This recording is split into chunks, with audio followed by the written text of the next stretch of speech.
Frate, nu, are înnoit-o.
Bounded by blood.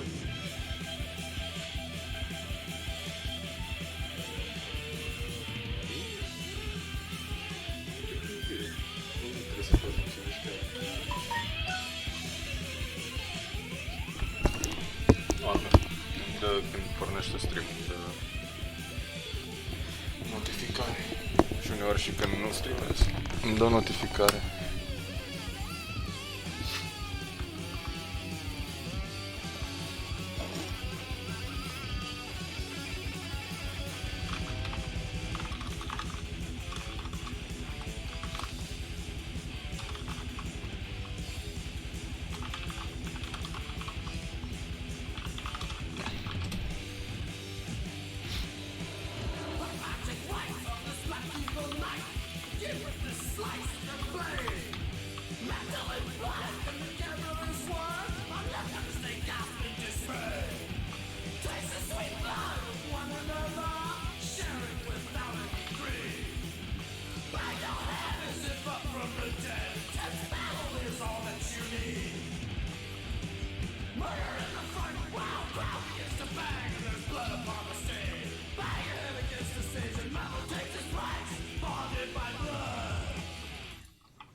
Că vrea afară.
Today's unofficial topic.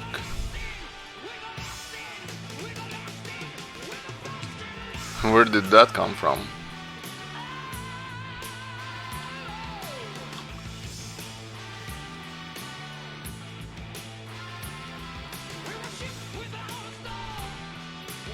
Is anybody bothering you?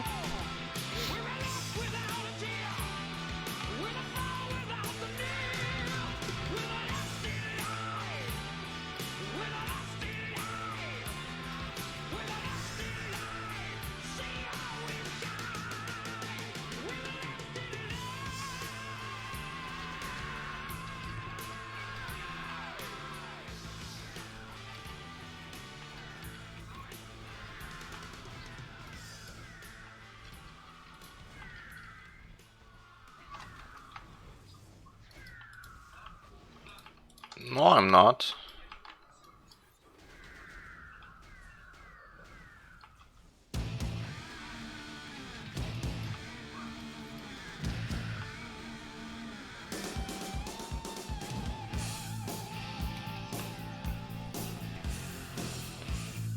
I know a lot of things, but I don't think I'm the best.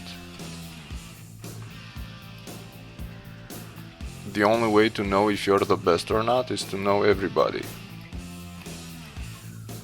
And because I don't know everybody, I can't say that I'm the best.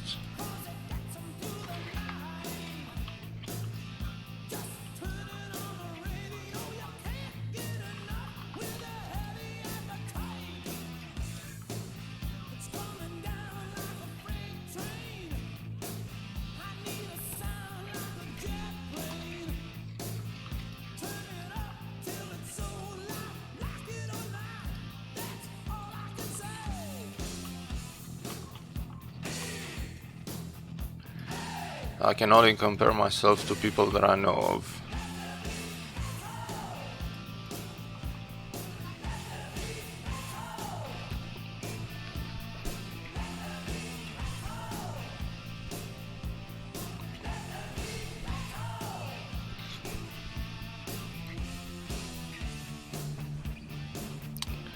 And I'm pretty sure nobody wants to be a 10,000 attack ability wizard.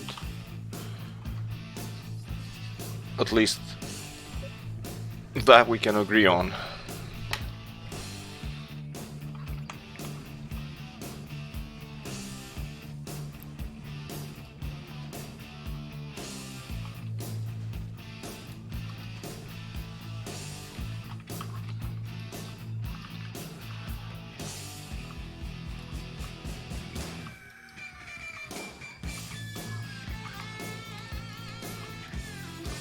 Well, depends on who you ask.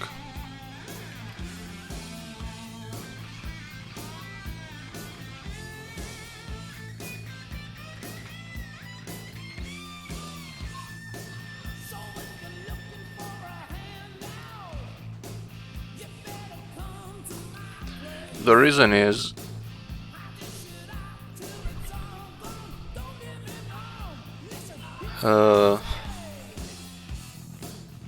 it's a matter of perspective.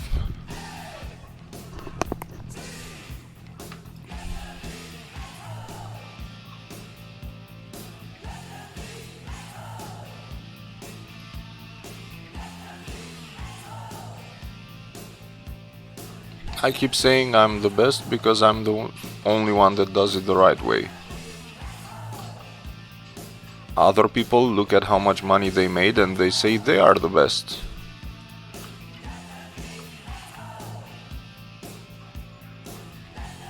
Because they don't care how they do it, as long as it's making money.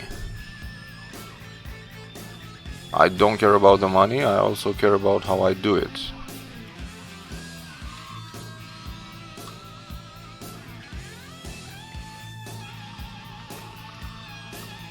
And that's why some people think I'm the best, some people think I'm the worst. Because they have different benchmarks of comparison. Some look at the morality, some look at money, some look at volume, some look at results. And everybody has their own opinion.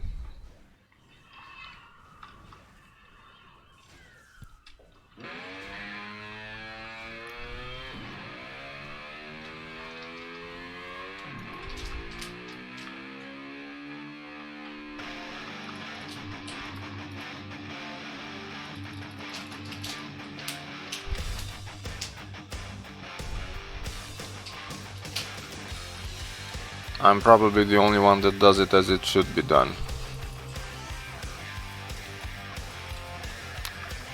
But that doesn't always matter.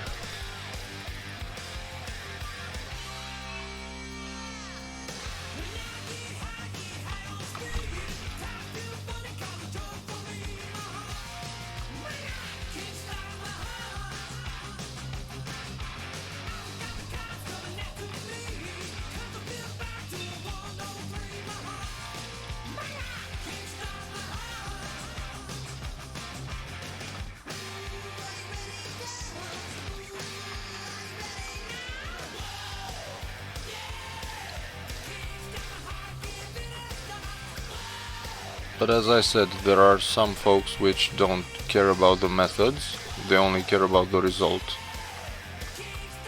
And when you do it the right way, you don't always get maximum profit.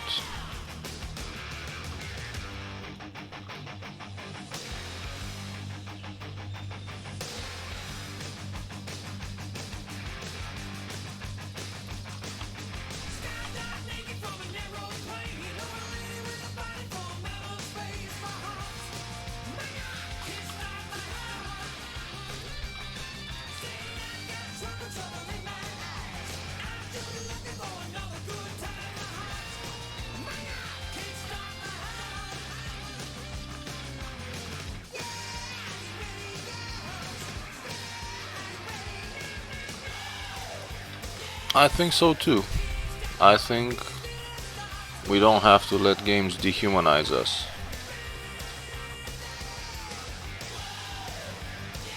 Because if you keep focusing on the objective and you completely ignore everybody around you and you start walking on corpses just to get your money, what's the point of having money if you have nobody to share it with?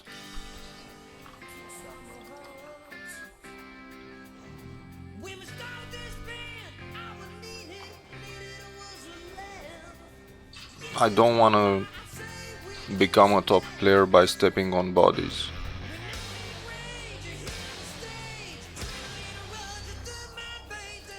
So that's why to me it's still important how I get things done. Not only getting things done.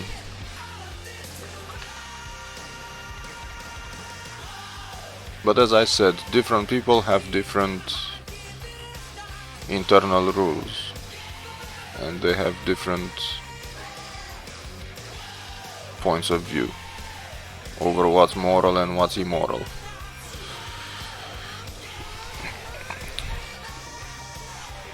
Well, I'm not gonna share it with strangers, I'm gonna share it with people that have also shared the needed work.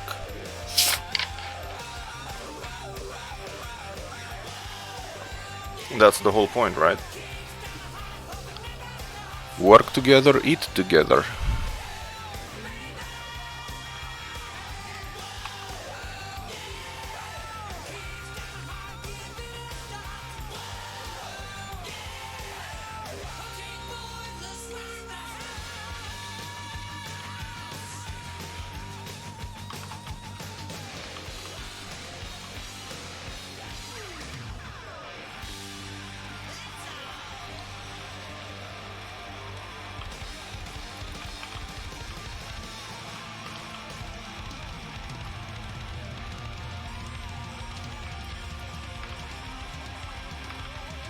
Who needs a chill pill?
The black one is Dante.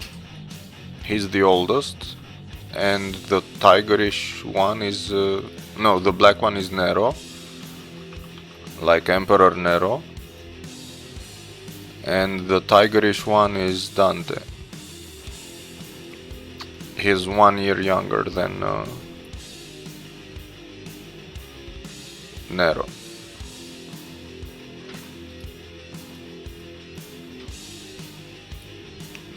And luckily for me, I don't have to have memories because they keep giving me memories every day. No, this is Cabal Europe, as it says in the title name.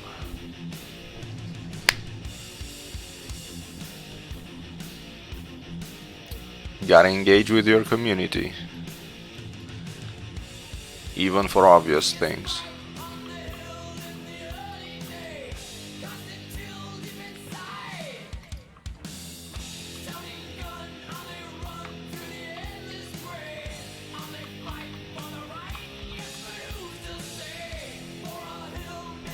About Nero, I specifically remember when no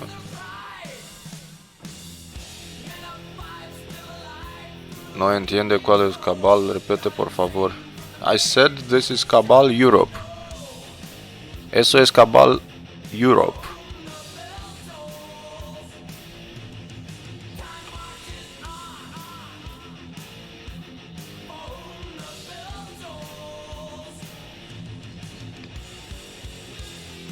I remember when we were bringing Europe, fucking Europe, EU, EU.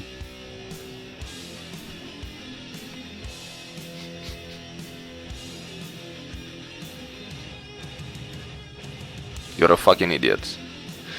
I remember about Nero when we brought him home. He was sitting on my girlfriend's hair in the car because we found him. He had an accident and we found him via Facebook, I think, and we brought him home and he just sat on her hair and he was very tiny, like he was like a palm big. And whenever I look at him, I remember him in the car because it was cold outside and he was just getting warm, sitting on her hair. And Dante, I actually remember how we found him because we went to the local store, to the local market, and while I was carrying the bags back home, we went past a couple of bushes, and we started hearing these meows and it just broke our hearts. And we were like, where the fuck is it coming from? Like, what is it? Is it a...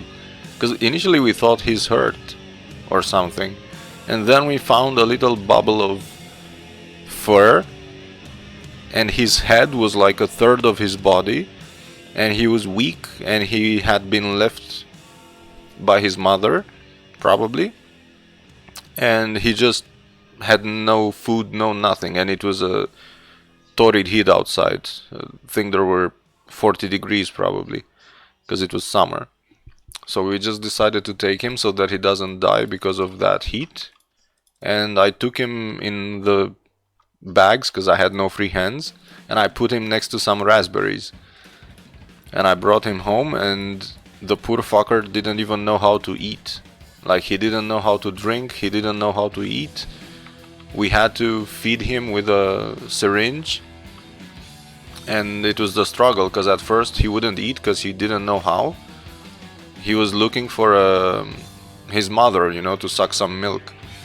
And we just had to find a way to feed him the milk. I think it took us like half a day to convince him to drink some milk. And then a couple of days to get him to eat some wet food. And we were afraid that he wouldn't live because he couldn't drink, he couldn't hydrate himself. But eventually he did it, and he became a big fucking unit.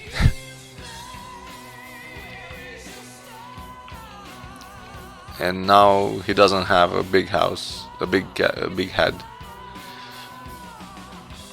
5 in the yard, 1 in the house.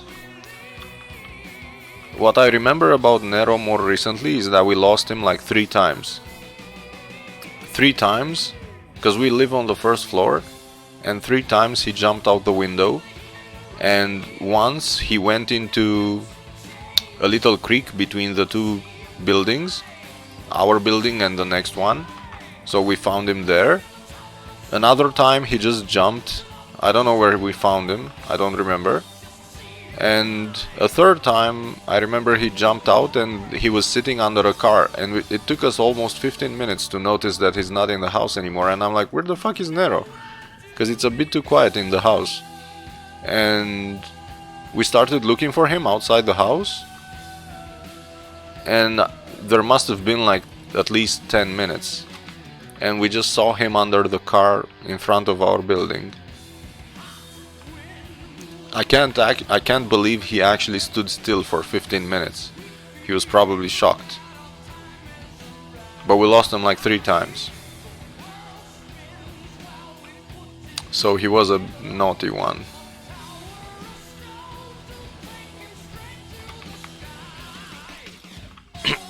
Now he's got a big ass, yeah. Well, he's actually very fit. They must have close to 20-25% body fat, if we believe those Google pictures of how fat cats look like.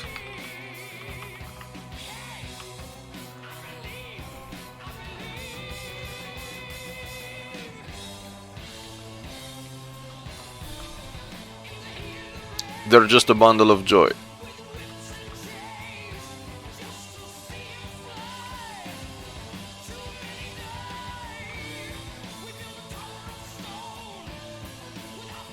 Because usually people tell me that cats are distant and cats are lonely and they don't want to be disturbed and they don't like human company and so on, but these fuckers behave like dogs. Wherever you go, they go. Wherever you sit, they sit. And if they don't have space, they sit on you or on your head or wherever. And they sleep with us in the bed, and they sit on the sink when you take a shit. They look at you when you take a shower. When you take a bath, they climb on the side of the bathtub, just watch you. They ask for food, they ask for water. They argue with us when we tell them to go down from the table or whatever, and they start arguing with you and talking back to you. And they're very chatty for a bunch of cats. They're kind of chatty. Every time you talk to them, they reply, they look at you, they come to get cuddled. They're a bit strange, because I've seen cats. But these guys are not cats, these are lazy cats. They just enjoy human company.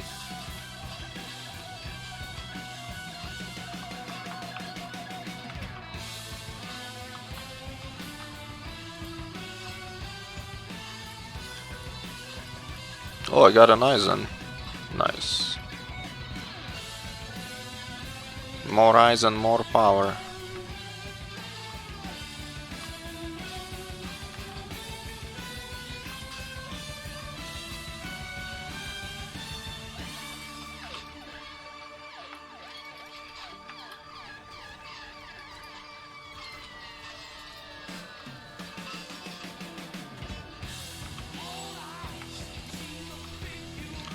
They're crazy and funny, especially when you cut off their fur and they look like rugs,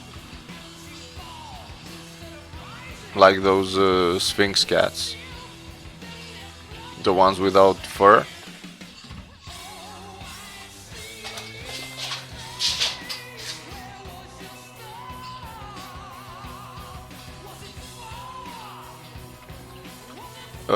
Apparently some cats see you as their mother. Apparently all cats, says Irina, so they look at you like you're their mother. Even if you're a male, like me for instance, it seems that they see me as a second mother instead of a father. So apparently we're two mothers for them, and they keep coming to us for protection, for cuddling, for stuff like that. So the reason why they're not savage or wild or anything is because they still see us as mother. Maybe those cats, which are a bit more aggressive, don't see you as a mother. But we got our cats when they were very tiny, like a week, and Nero must have had 2-3 weeks. So we really had them since birth, which probably explains why they're so attached to us. If you get them when they're 6 months old or 3 months old, maybe, or 1 month old, maybe they don't see you as a mother or as a part of the...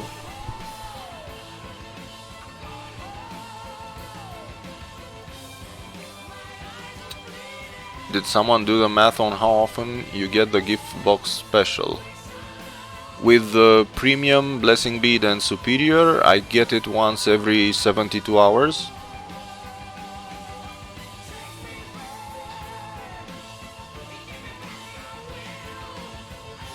I get around, I should say 3,000 points every day, 3,500 points.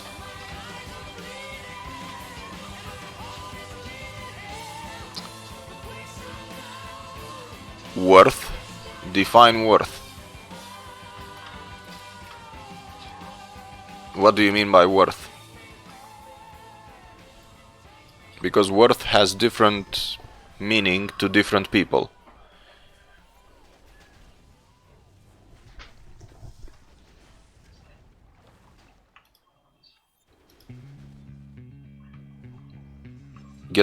How do you get your money from a blessing bead?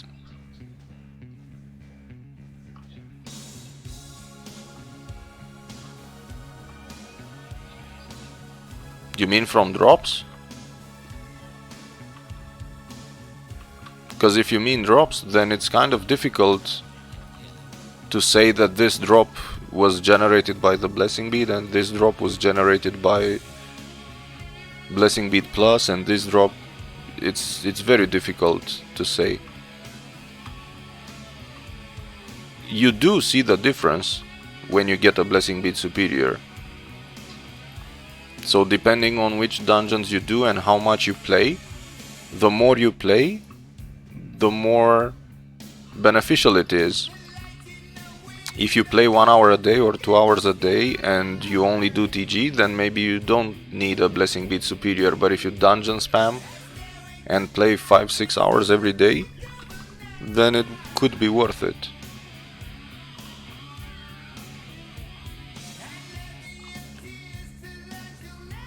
But it depends on how much you play, and of course what exactly do you do in those hours when you play. If you dungeon a lot, a blessing bead superior is gonna help you. If you don't dungeon, because the blessing bead itself gives 100 XP, 30 drop rate, 100 war XP, 100 pet XP, but the most important thing about it is probably wings 100% and box drop rate 100%. So box and wings. And if you don't open boxes, hundreds of them, then you don't get many benefits. If you just go to TG,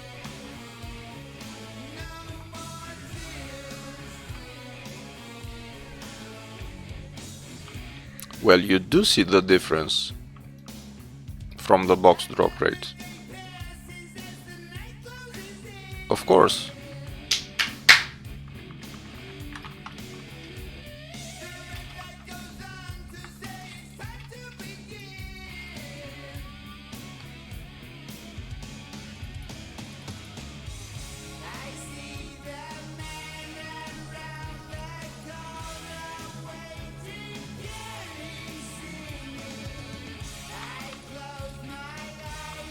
What do you mean more 2 items?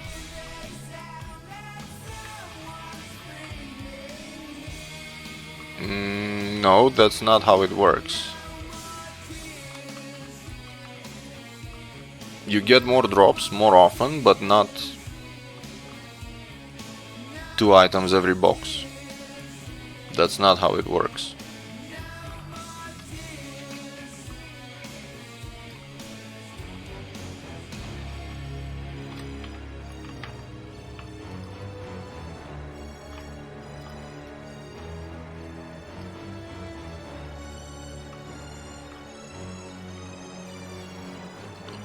Every chest can give you 4 items at a maximum.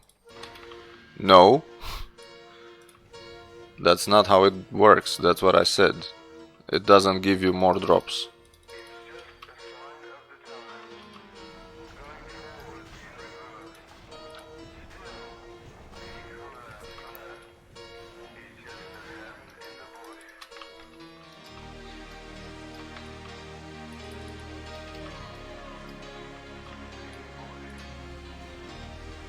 I mean, didn't you notice?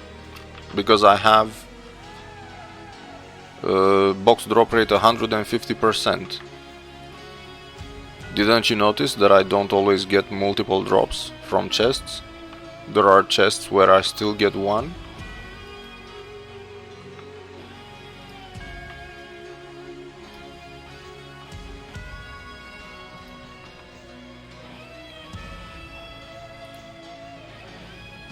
That's what you thought? Box drop rate gives you double or triple drops?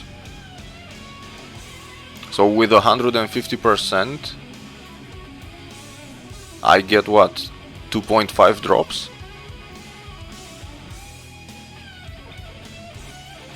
I do Sienna 1 on level 2 in 8 minutes. Because a Sienna level 0 is even faster. But you shouldn't get depressed, you should be motivated. Because I was doing it in 20 minutes just like you. And then 19 minutes, and then 15 minutes, and then 12 minutes. And if you do it in 20 minutes, maybe you shouldn't do it just yet. You should do it when you get close to 10 minutes. That's my go-to value usually. I try to do all dungeons in 10 minutes. If it takes me more, I do an easier dungeon. If it takes me less, I increase the difficulty so that I always get 10 minutes. Or, you know, between 8 and 10 minutes.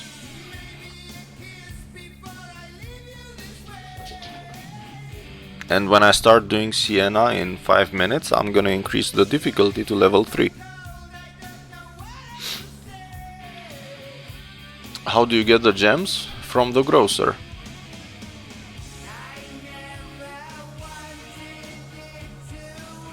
Go to Bloody Ice, go to Dayton for instance, and you'll find the gems. The green ones, Gems of Transcendence.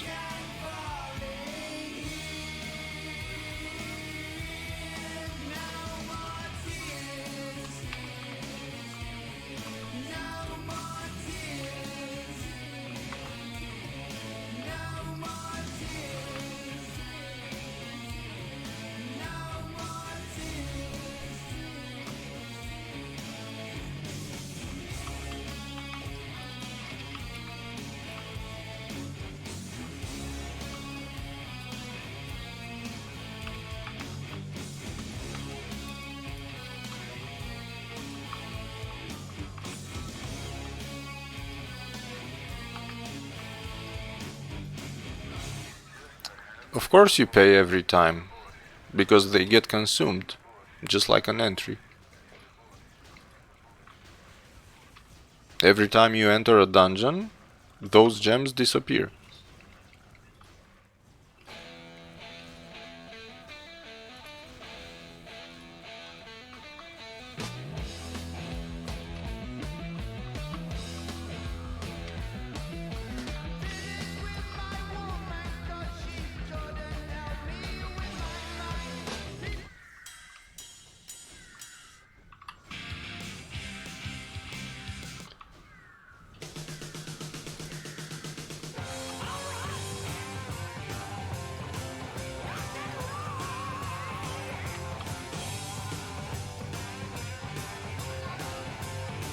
That's why you need to be careful with how many gems you buy, because at some point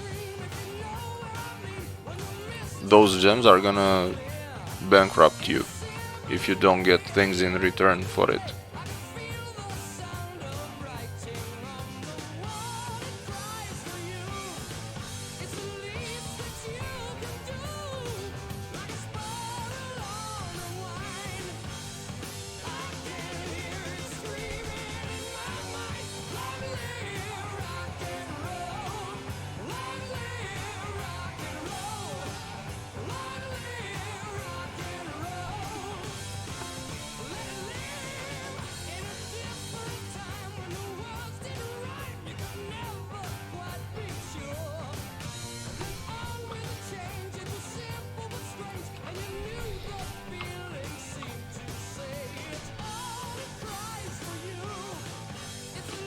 Mithril Gauntlet.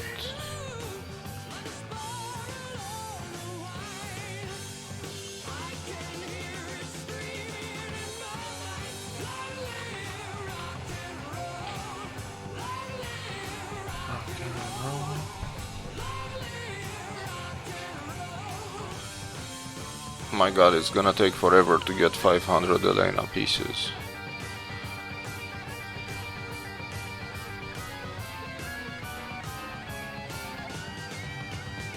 I'm gonna have to do 3000 Sienas probably. God damn it. Why does everything have to be by the thousands in this game?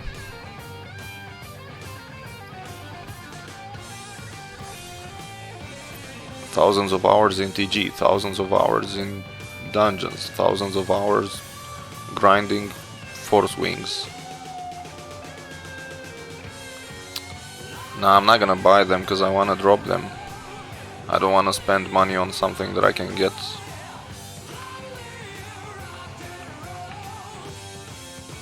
Anyway.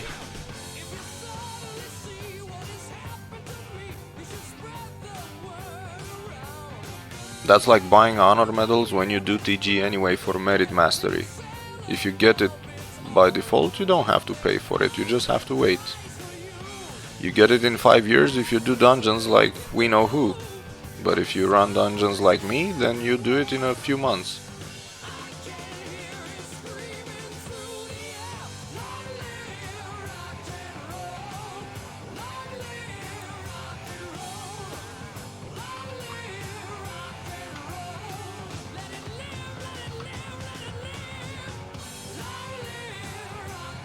Or you can exchange them.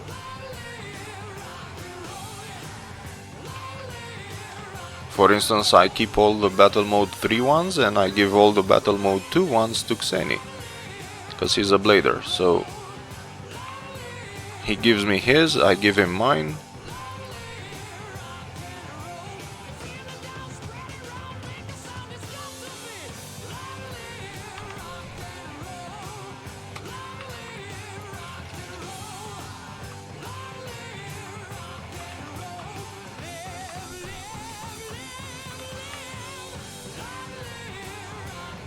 Because I can buy all the Elenas, let's say, maybe we get 500 and I upgrade it to the maximum, but then I keep dropping mercenary cards anyway, so what am I supposed to do? Sell them after I bought them?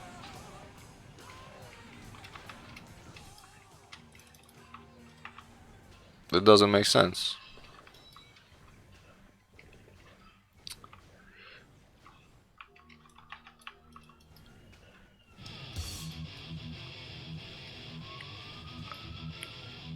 No, I won't put chat back because it's lagging the stream heavily. And it's because of the chat. Because the chat is a browser source, and browser sources apparently clog your CPU.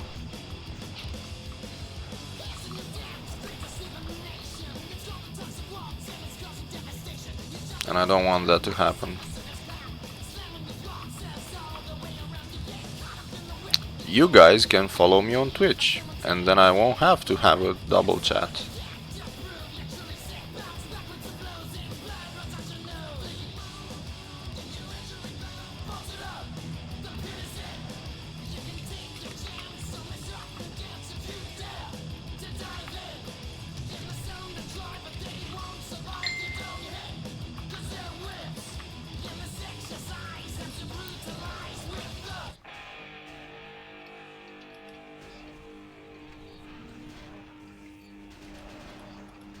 I need to find a good playlist.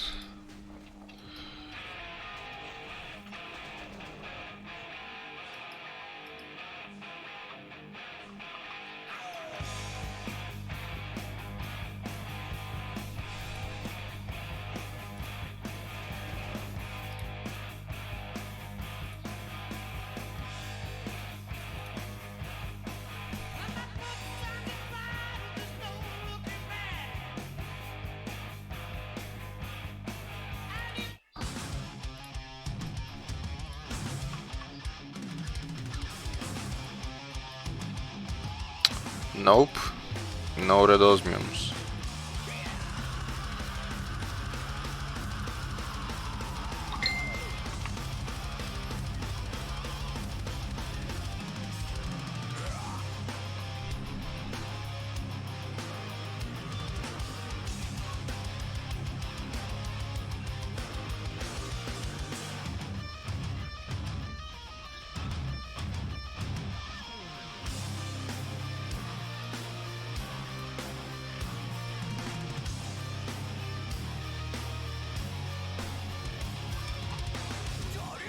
Luckily, no red osmiums.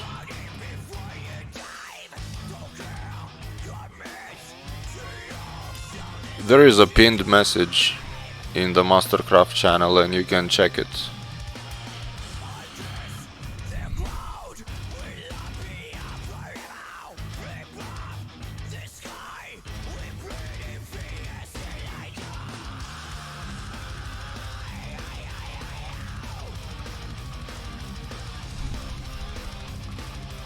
That's all we take.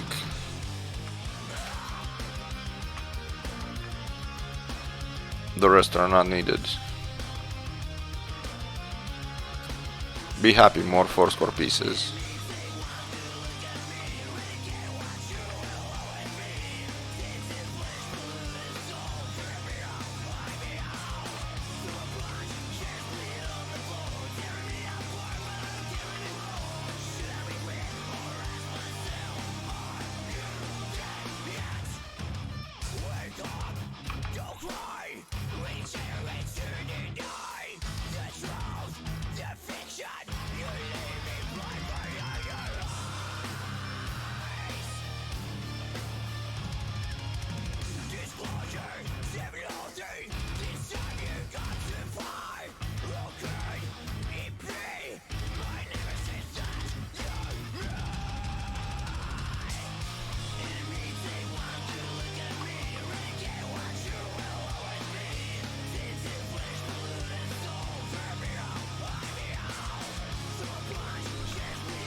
Wizards.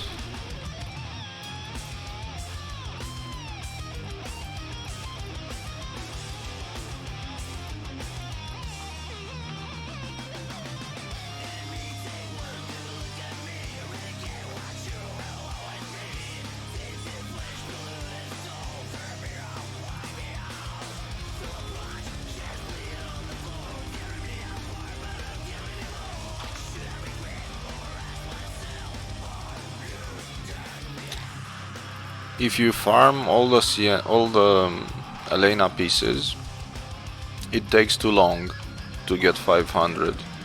If you buy them, again it takes too long because somebody has to farm them. So I might as well farm as many as I can and I'll just buy the rest, and that should give it, that should make it very fast. Because I'm also actively farming them as well as buying everything I find, instead of just waiting for somebody to farm them, because then you depend on other people.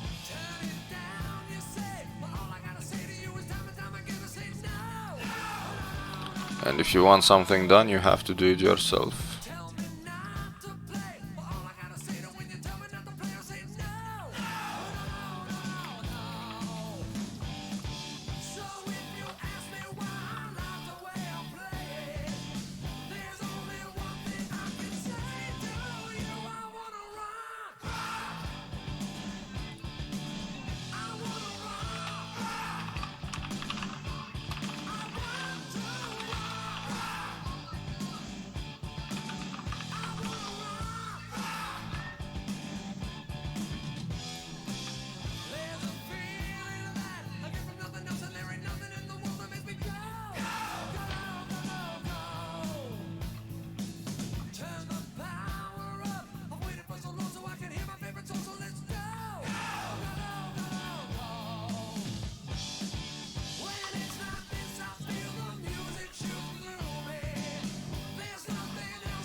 kogoś jem.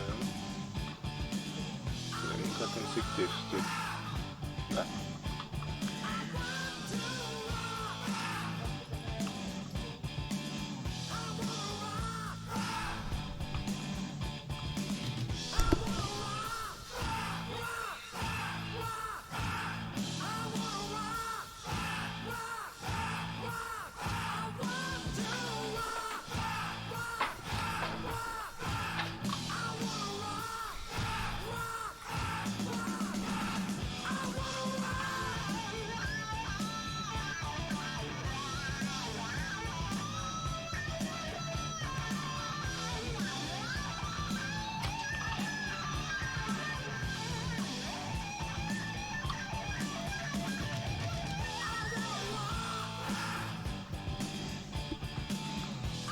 Come on, crit already, Jesus.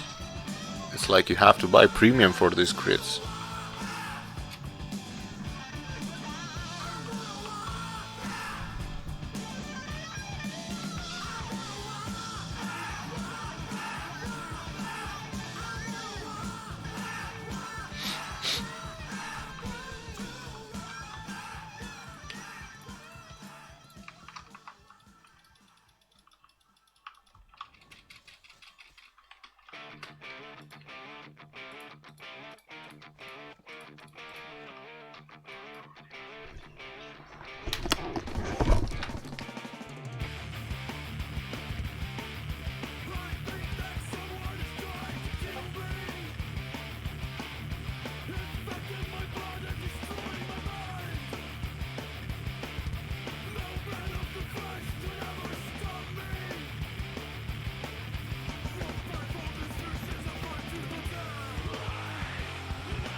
Mastodon.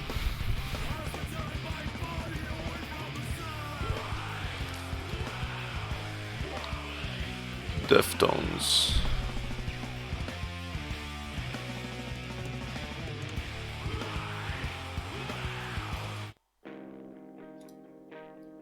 It's been a while since I listened to Deftones.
So the average time seems to be 5 minutes for Sienna. Of course, I guess this is probably level 0.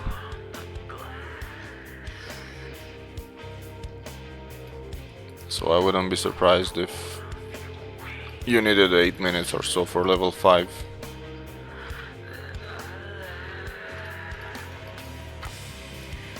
Which is decent.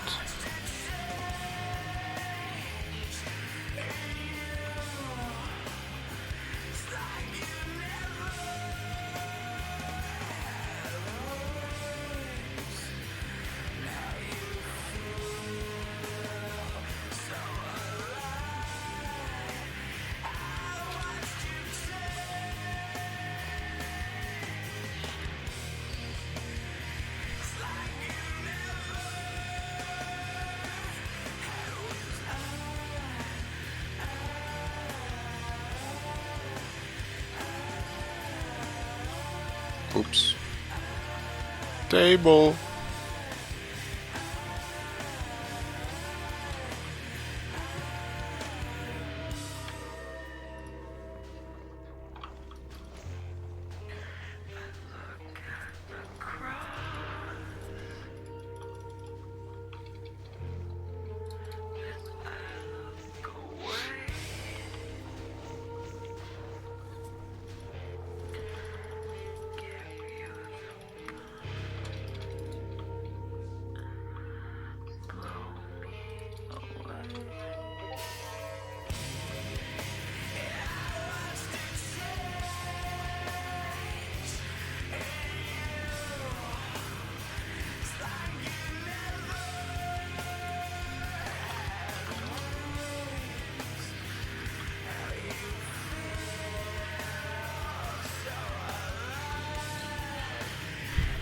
So alive. Actually, no, I got a better one.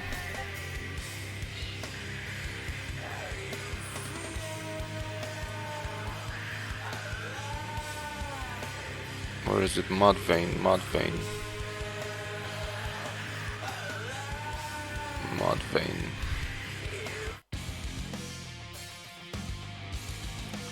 I used to listen to this excessively.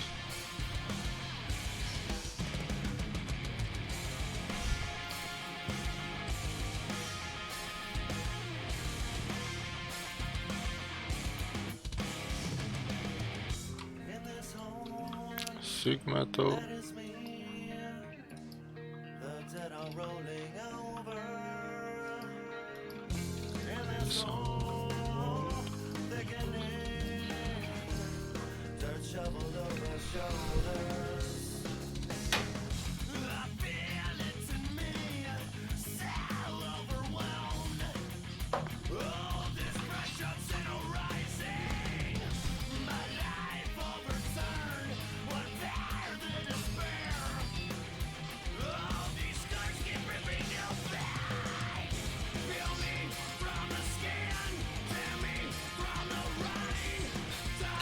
Come on, it had to be the last one. Murphy. Fuck you, Murphy. It's always the last one.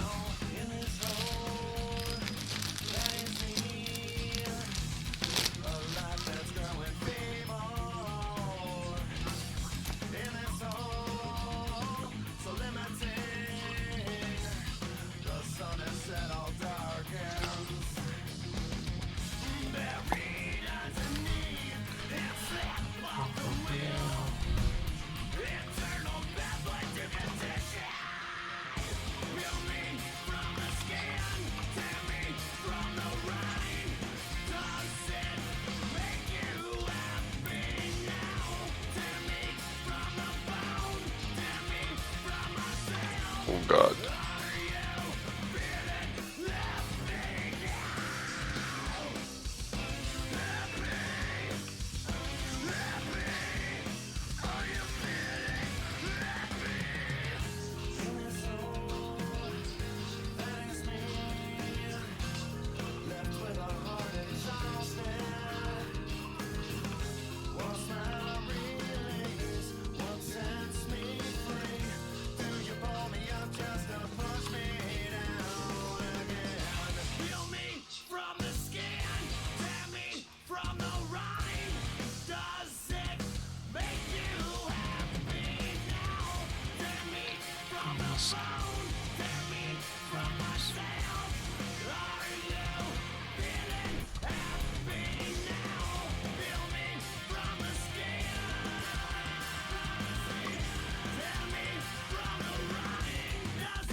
Oh my god, it came too close.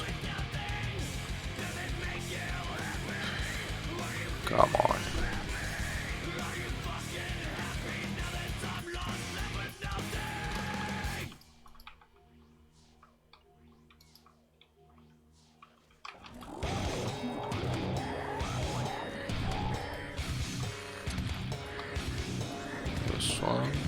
metal.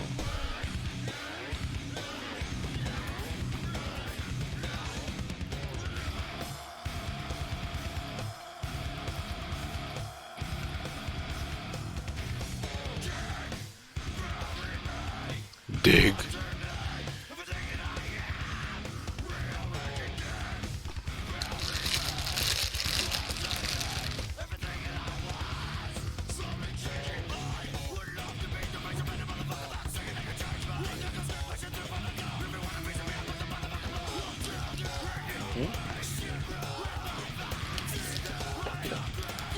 It's popular. Did a very good job. Did a very good job. Very juggle. Very good juggle.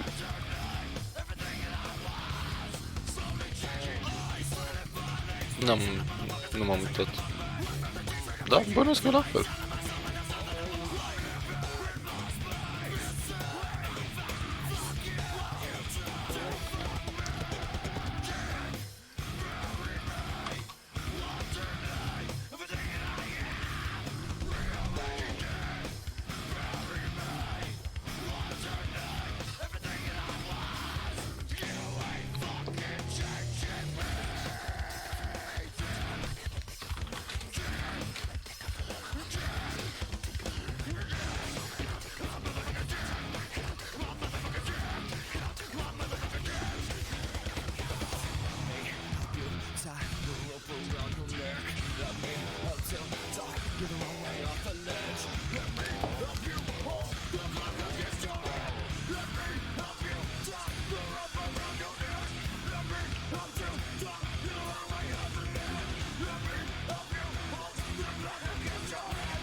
The bad part about always doing dungeons on a difficulty level is that you will never be in the top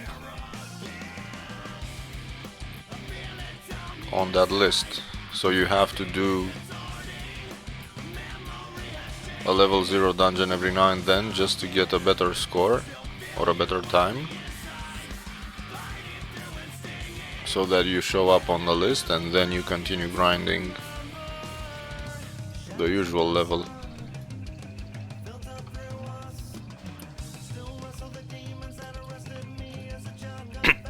You just do one for epiness and then you do the rest on level X for money.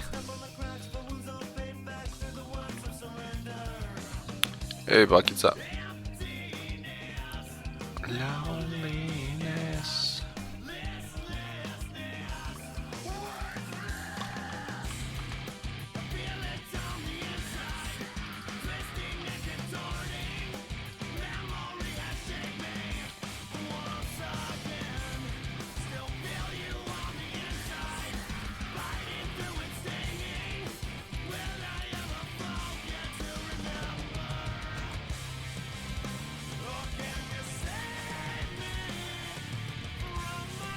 Oh my god, I need the Sig Metal shoes. Pit 11.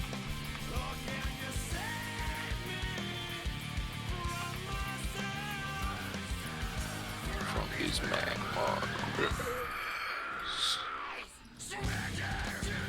Polluted. Oh shit, Jesus, Revenger, are you still around?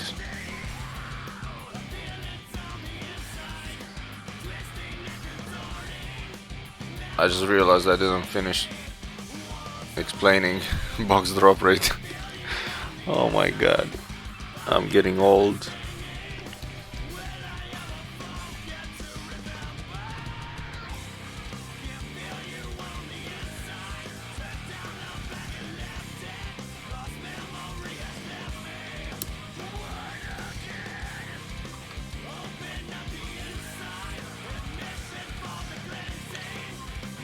Mostly old.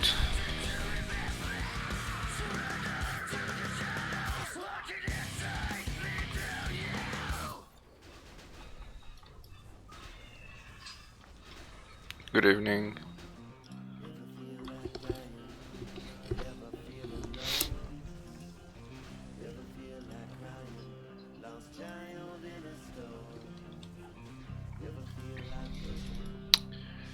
My balls don't drop, they go to heaven. Because they're angelic balls.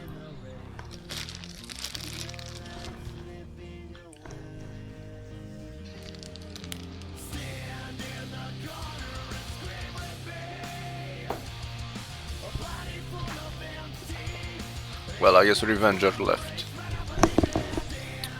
Should have explained, but I forgot.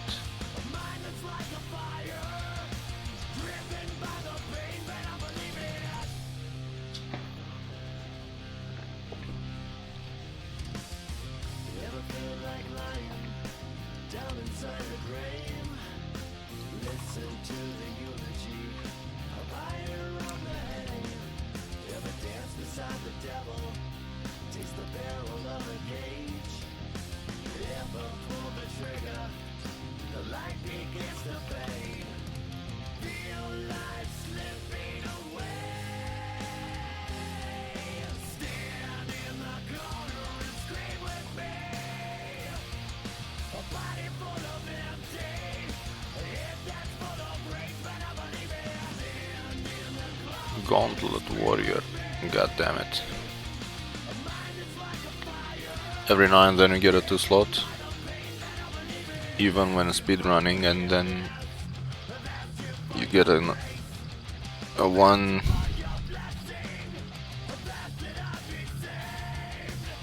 2 slot from the list of items you don't need. A useless one.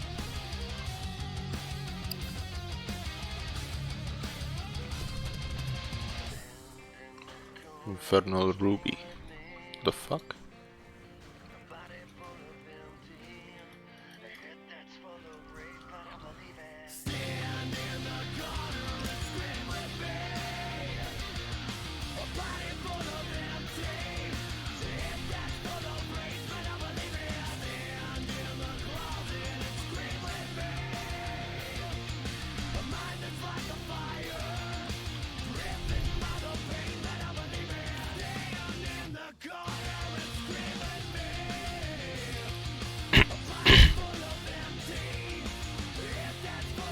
Oh shit.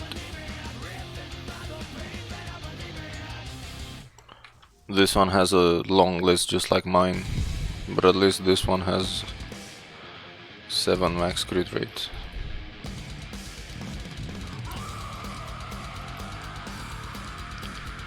This is from Need for Speed.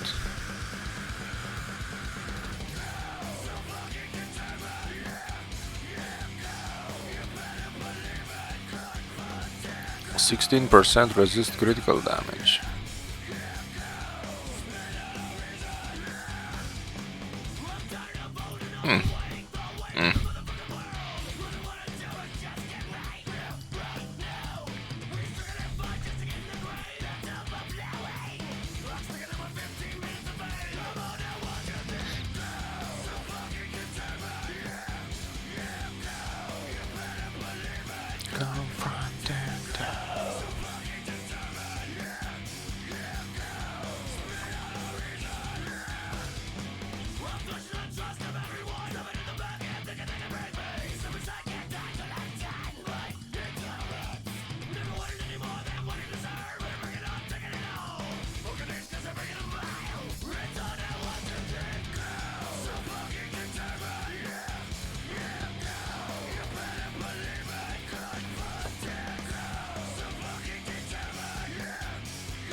I need to check my DPS one day on Pluma.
I lost a lot of critical rate and now I'm not entirely sure that I have to use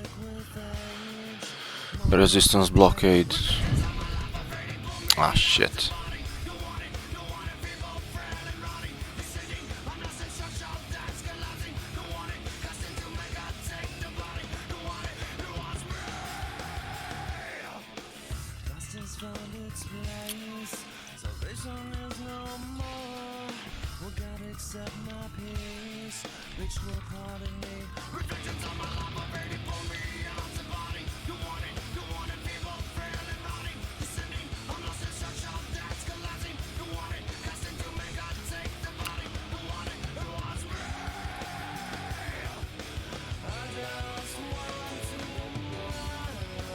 Oh, come on.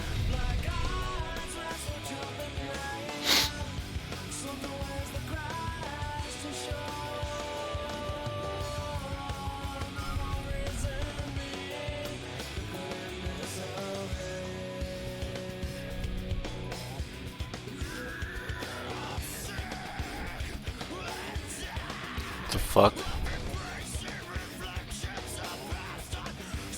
There was a time when you always found a Pluma.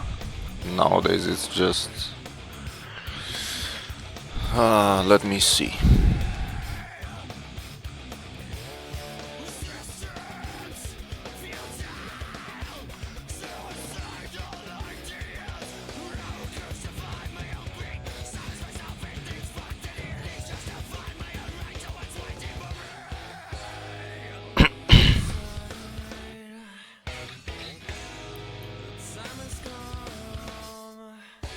Well, minus the critical damage. Excel. What do you excel at?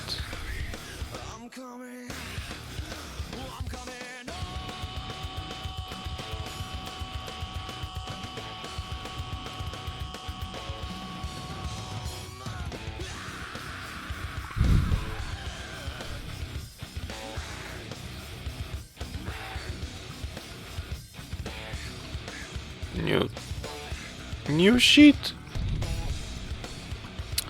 Okay, so I have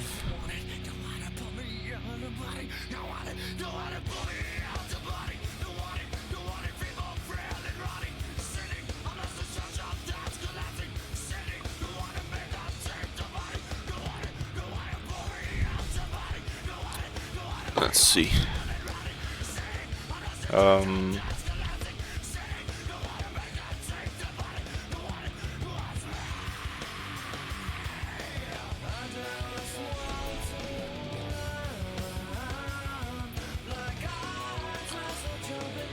Cabal.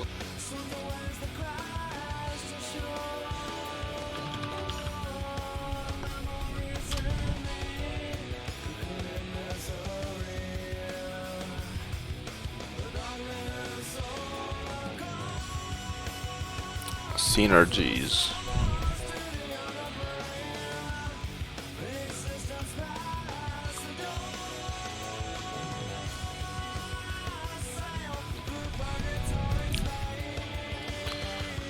So first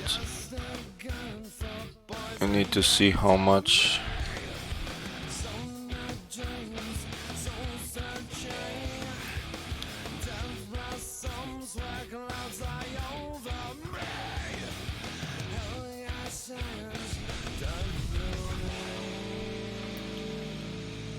.0, 1.2, so 94 seconds.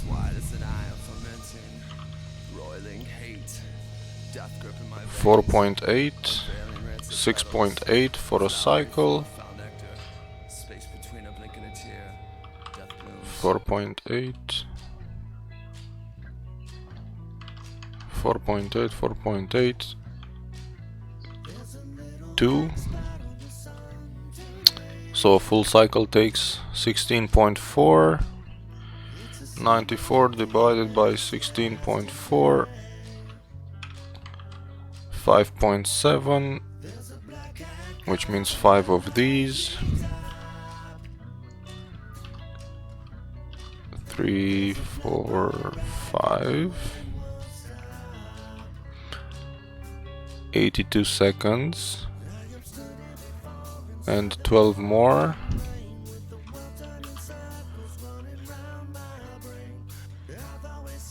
92 seconds.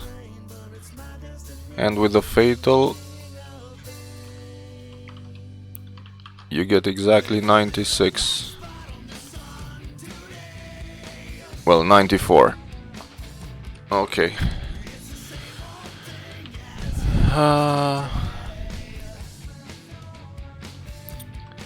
4, 4, 4, 1. This means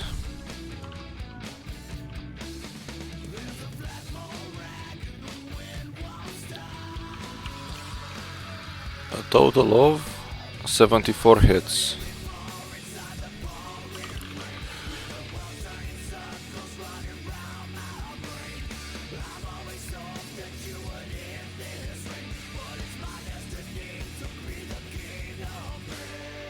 And the baseline would be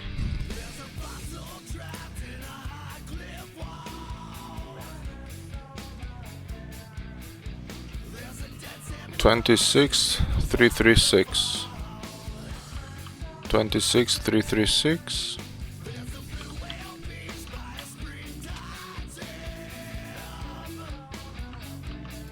And the non-crit 8215. 8215.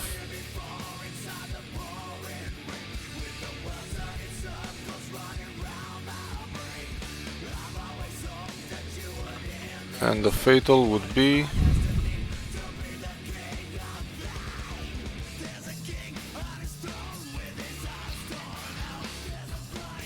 8551. And the critical fatal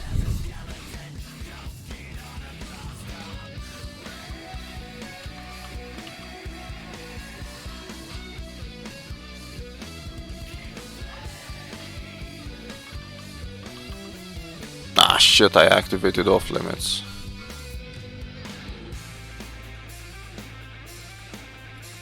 Now I have to let it expire.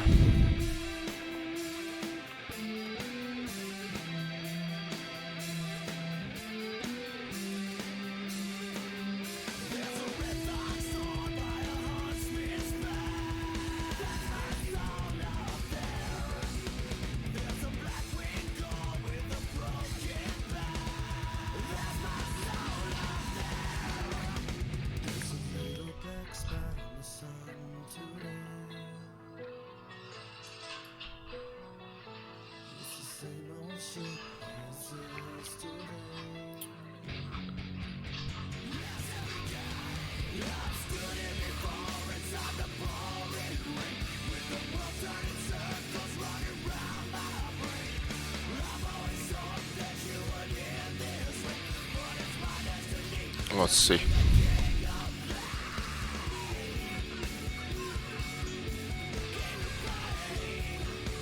$27,245. $27,245.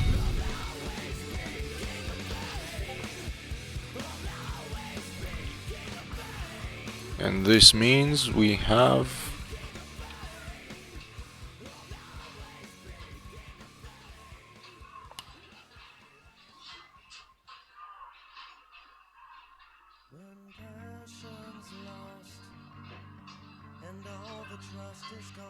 regular hits. Do a quick computation.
Okay. So there are 12. 1, 2, 3, 4, 5, 6 hits.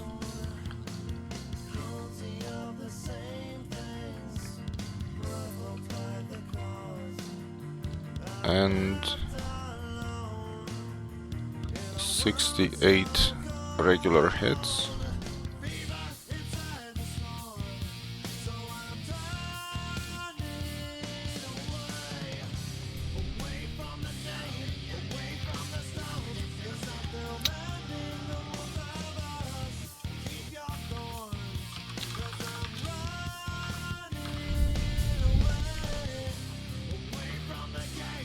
And 60 crit rate.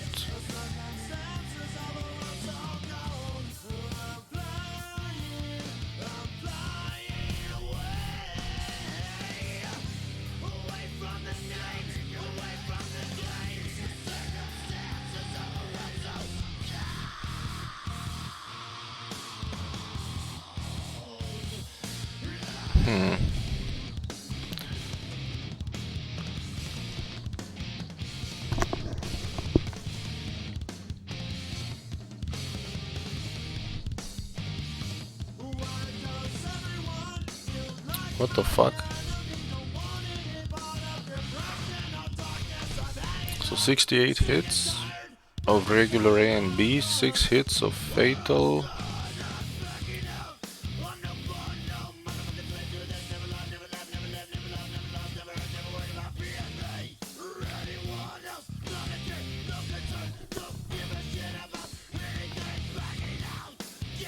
I have to do the averages.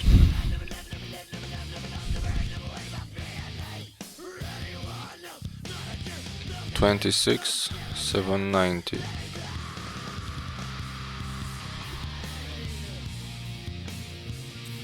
$26,790. 68 and 6. 74 hits. And the average of this one 8383.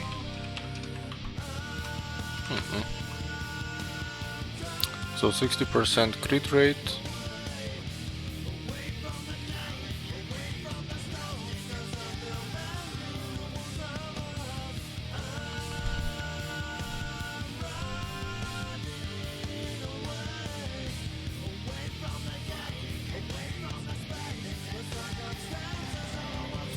Equals this multiplied by this.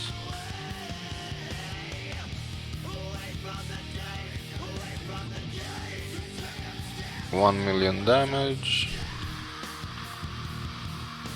74.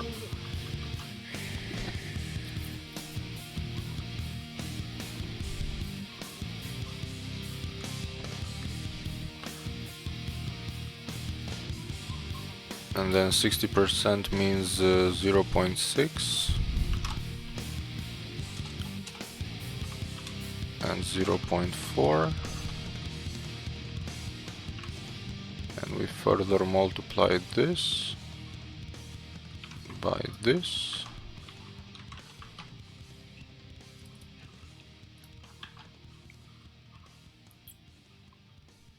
and then we add this to this, and we divide it by 94.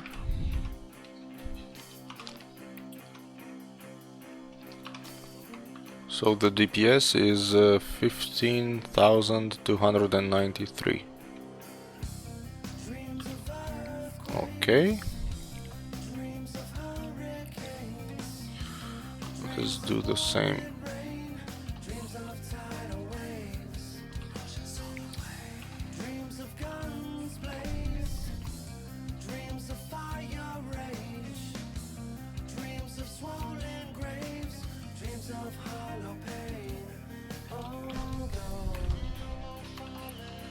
A few scenarios, a few multipliers.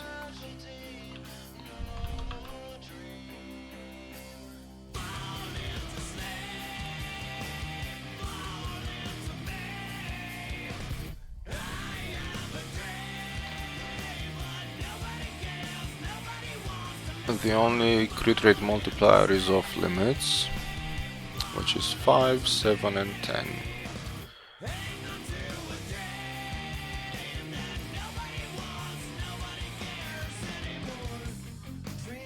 So this is 3 times off limits, and the crit rate would be 70%, 0.7, 0.3.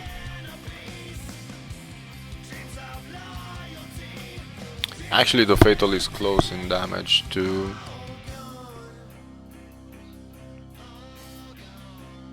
A and B, so I might as well consider it a regular hit.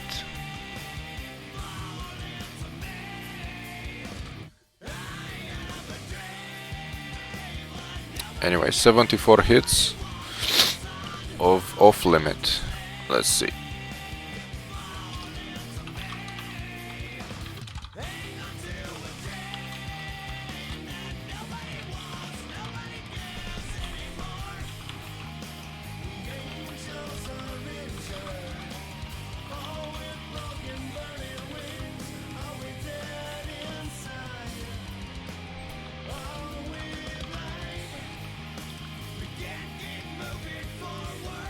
Return.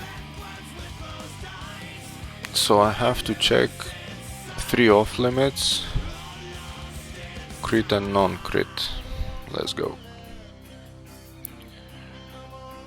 1.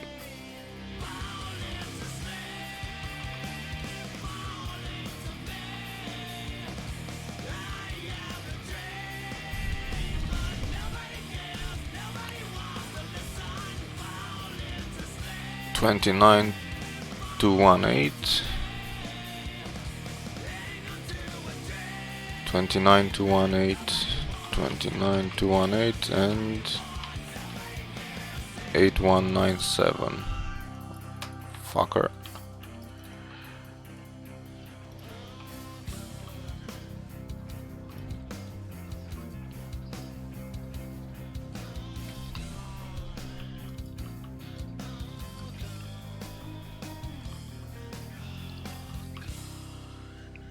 $8197.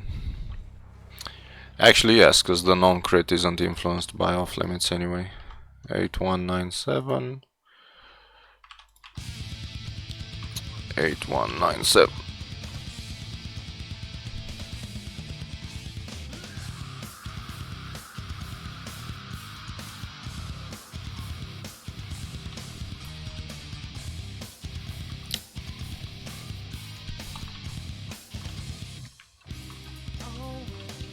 Okay. So regular hits, 15,000 DPS.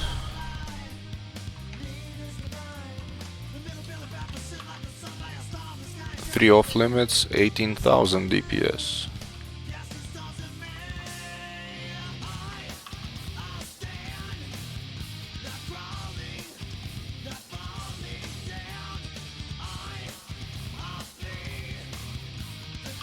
And then two off limits, one resistance blockade.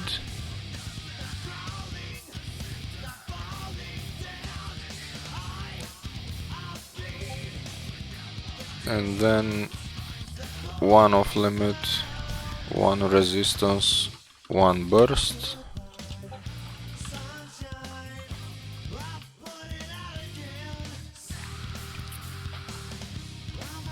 Two off limits would give me 67, 0.33,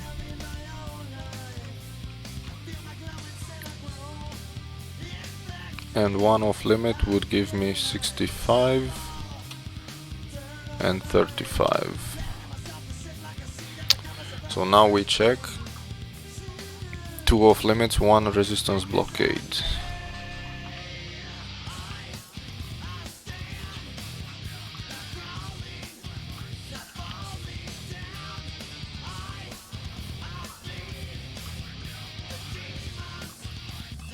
God, I hope I don't die. Make a fool of myself. 8419 29703. 29703. And I forgot the non-crit. Jesus Christ. I need to take pictures.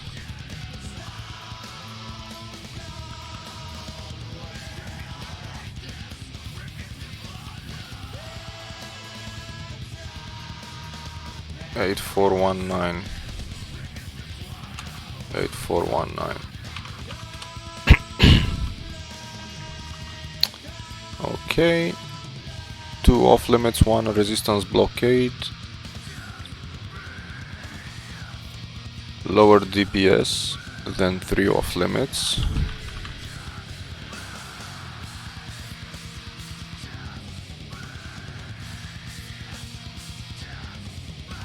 And then one off limit, one burst.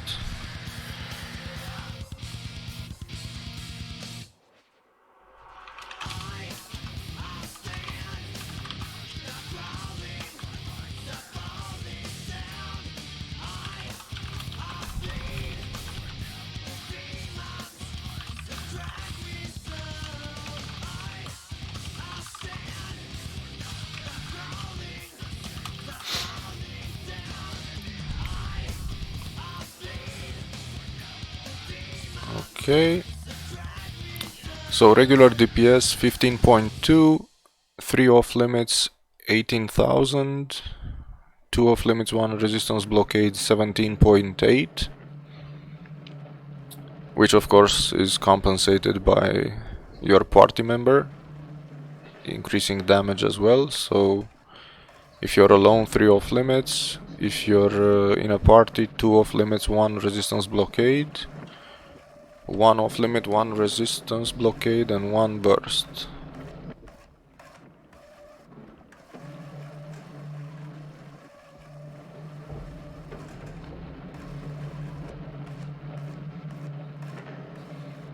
It surprises me that two off limits and one resistance blockade increased my non-crit damage for some reason.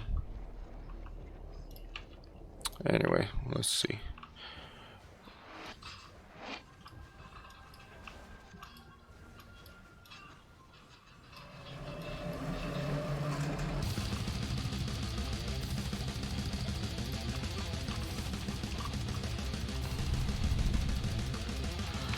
$31,804. Luckily I took pictures so that I don't have to remember. Screenshot.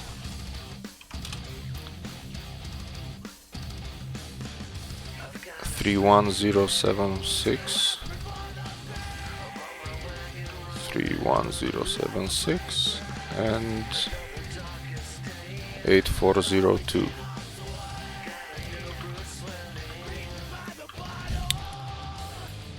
18,200 DPS.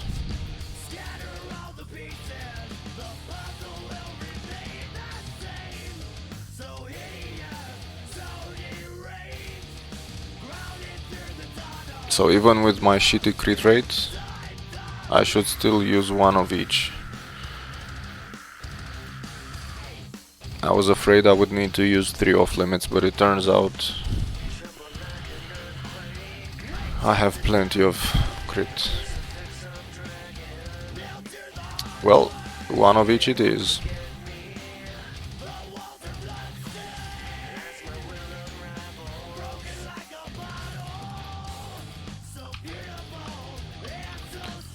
The off limits is kind of close in damage and more convenient to use.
Well, I can show you how I did it, since it's kind of easy.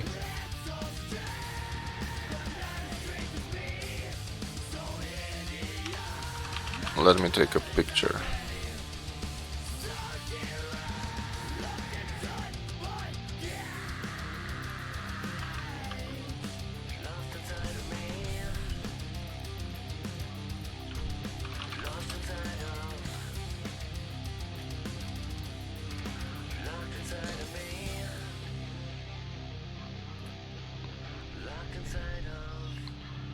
Add images, browse, untitled. Because every picture is untitled now.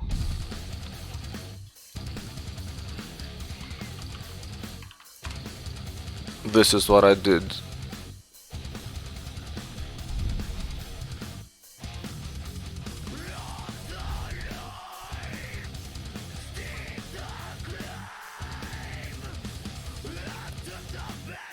So first, I wrote down the number of seconds it takes me to cast skills A, B and Fatal. So BBAB takes 4.8 seconds because it's 4 times 1.2. BBAB, BBAB, BBAB, Fatal, which is 2 seconds. Those 4.8, 4.8, 4.8 and 2 represent a cycle, which is 16.8. So in 94 seconds, which is my BM time, I can fit 1, 2, 3, 4, 5 5 combos and 3 more hits. So that's 74 hits in total. So then I wrote 74. I wrote down the crit value of A and B in different situations, with 3 off limits, with 2 off limits, with 1 off limit, 1 blockade and 1 burst.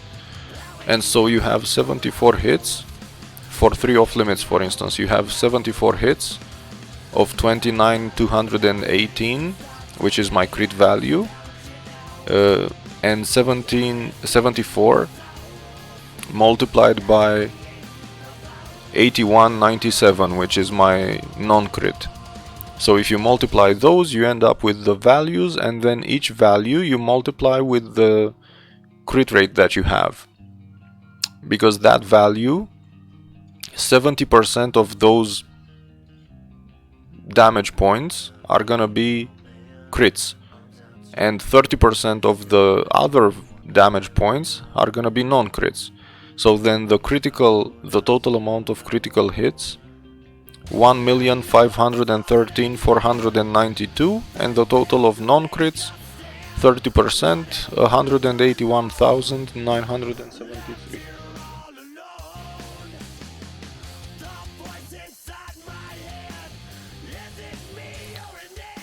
So you have 18,000 DPS.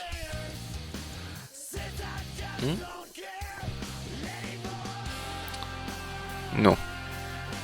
18,000 DPS, and then you do the same, but you just changed the crit values from 70-30 down to 67-33 down to 65-35. So if you look at the resulting damage, one of each gives me slightly better DPS, but is also more annoying to cast versus 3 off limits, and definitely 2 off limits and 1 resistance blockade if you do a party with someone, because if you do it for yourself, it's not enough. If you do it for someone else, it's worth having less DPS on yourself but more DPS for the whole party.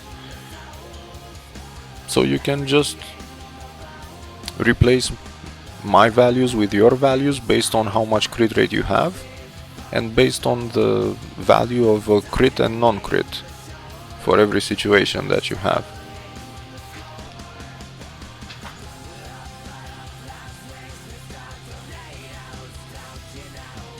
Mainly I was afraid of the fact that I wouldn't have enough crit rate, and I was afraid that I would have to cast 3 times off limits, but it turns out I still have enough crit rate.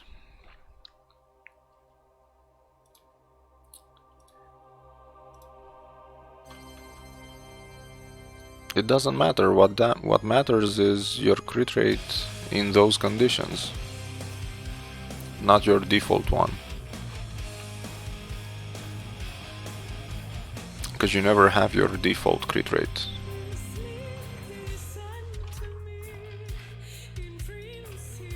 So that's why you have to check after you apply each effect. You have to start checking to see the values for your damage after you apply them, the synergies.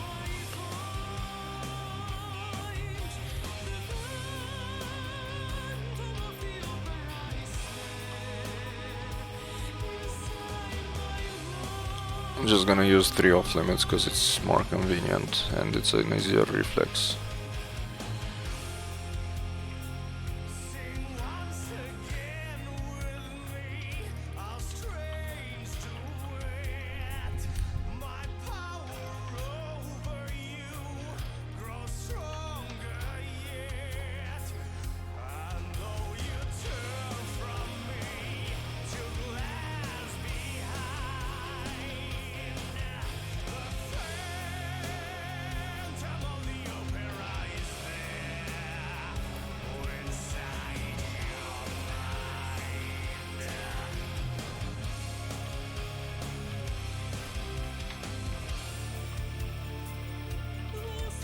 Anyway, you should probably do this every now and then.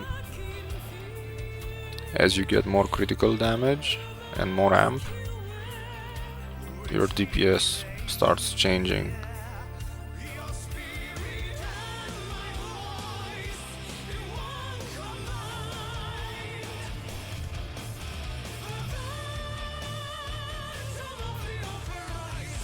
Especially if you get more crit rates.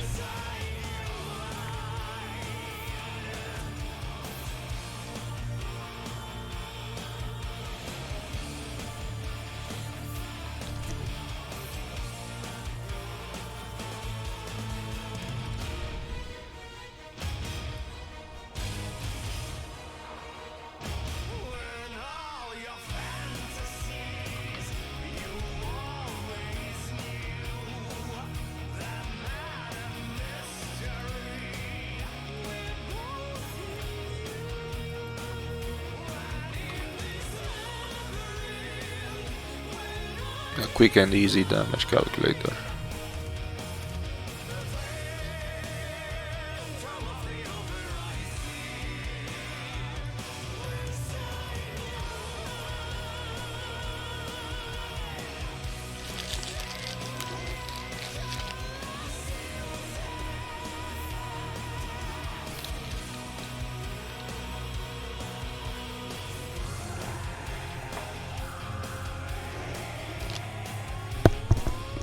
Ce față crezi că are?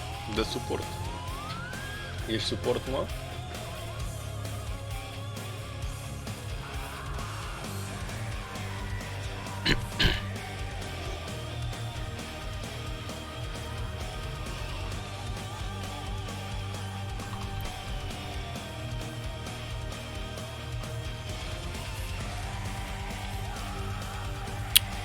I think we checked it at some point, and for most archers you needed 2 enhanced shooting and 1 critical damage boost. I forgot the name.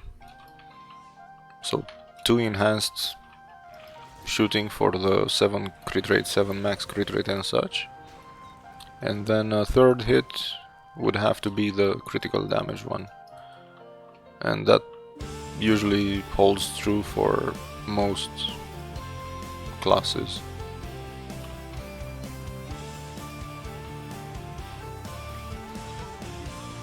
Because you go for maximum crit rate, which would be 3 enhanced shootings, but then the last point gets more value from critical damage, and so that's why you use 1 of each to get maximum value of each, but sometimes you get more value by using another off limit, or in your case enhanced shooting. But the third one definitely isn't worth anything.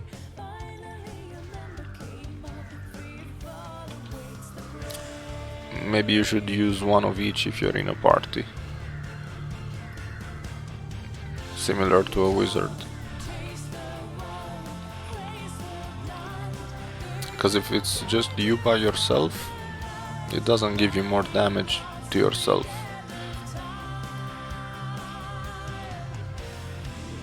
But if there are more people in the party, then you can sacrifice a bit of your damage for more damage for everybody.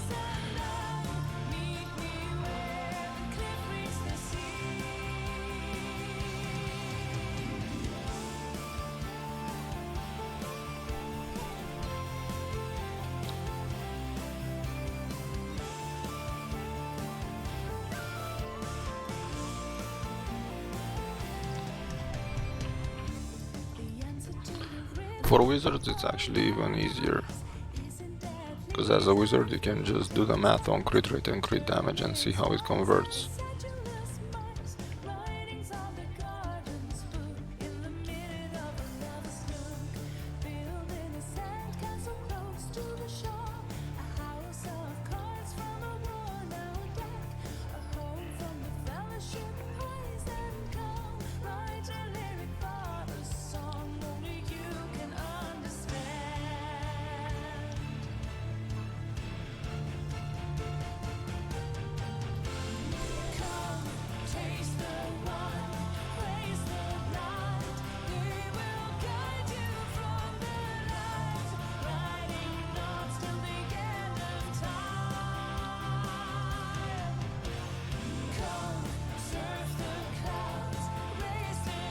I remember I did it for the wizard at once with simply converting critical rate into critical damage, and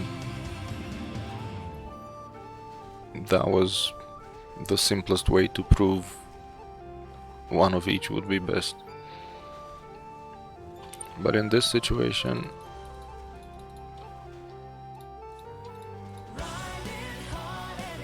because the difference is kind of tiny, I don't think it would be an issue to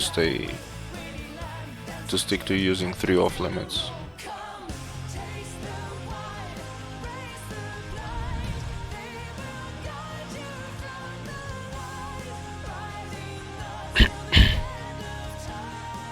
$200 points of damage out of 20,000 is only 1%.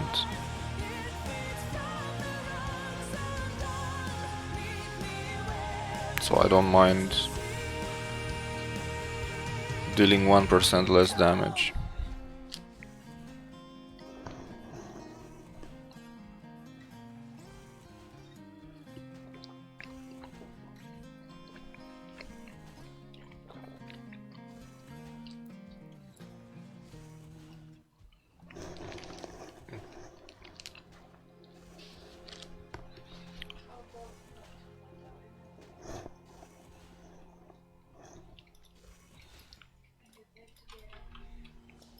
Get up.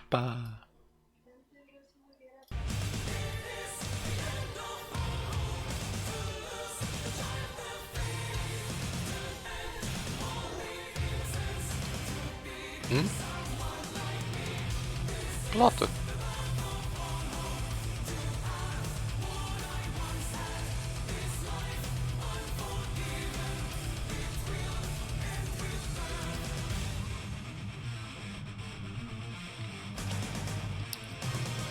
Why is that?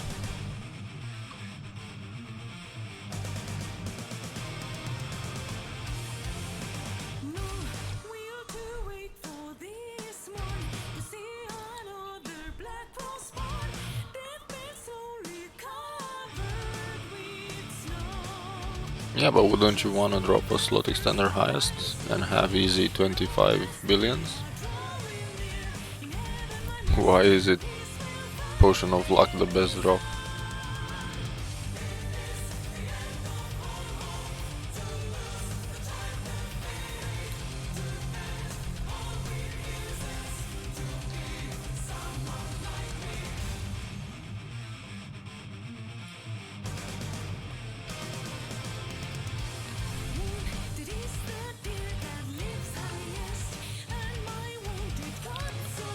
Oh, you mean the best today? I thought you meant in general, because it made no sense.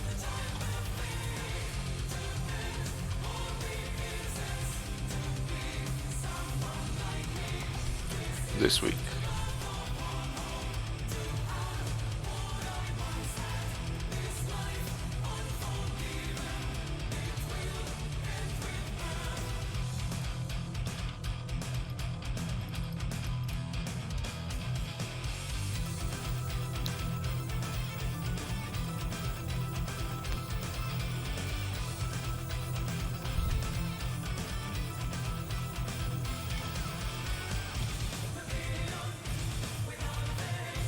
Nice.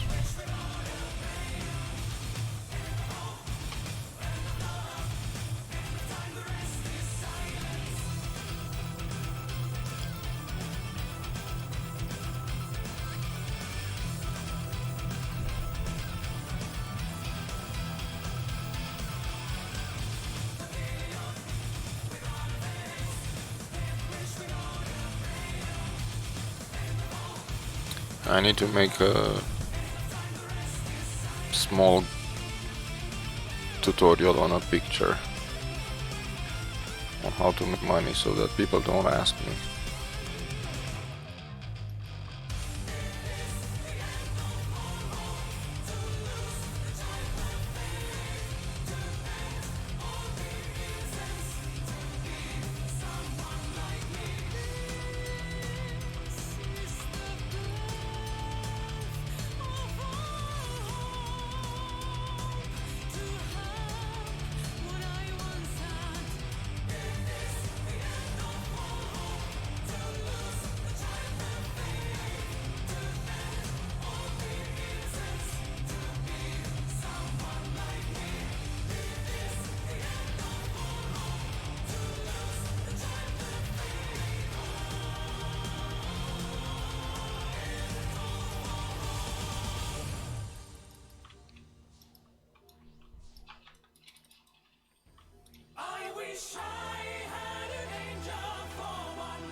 It does, but it only works when you use BM extended,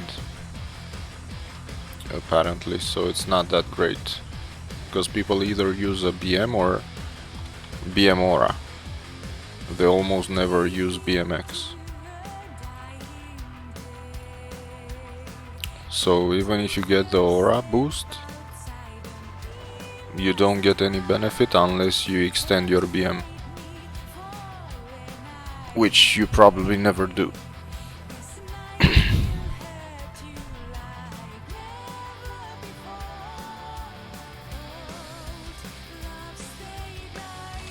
I mean, instead of extending a BM, I'd rather just go the other BM, which gives more damage.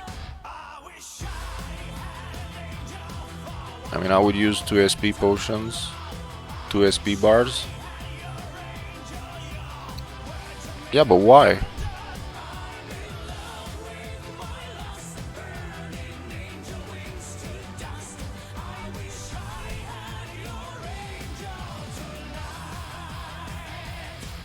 "90 seconds of a different BM gives you more damage than 45 seconds of Aura in your current BM.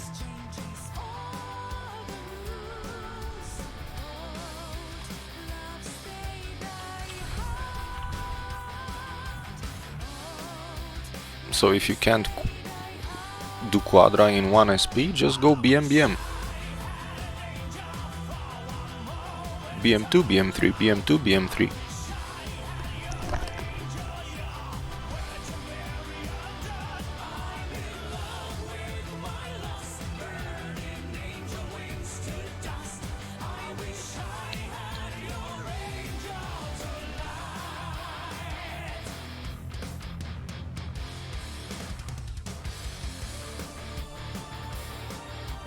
What if you change channel and find a different one?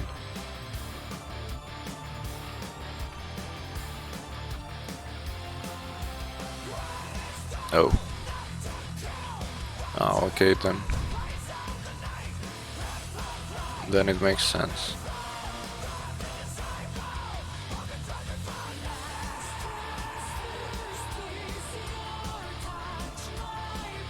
Usually you want 180 seconds of battle mode instead of 135 seconds of BMX.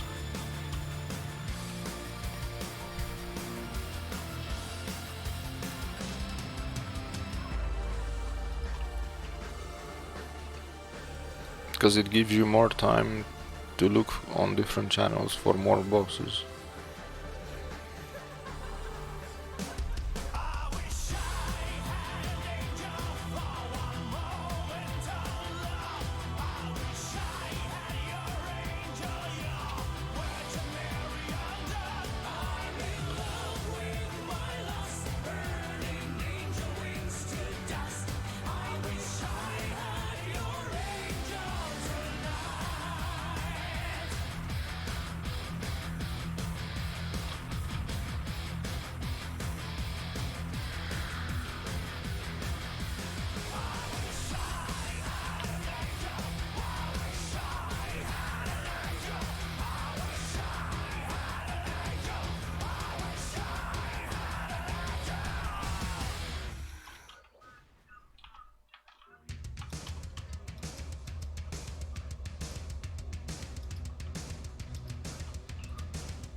How much worse is BM2 versus BM3 on an archer?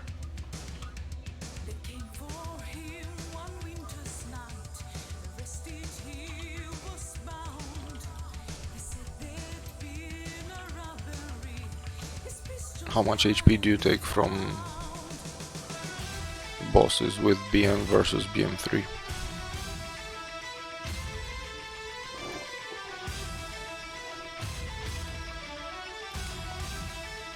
Yeah, but how much more? Doses.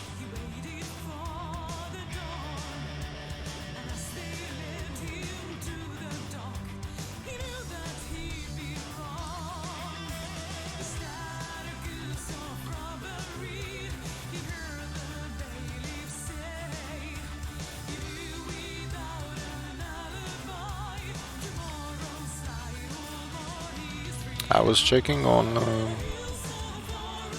Gluto in Siena 1.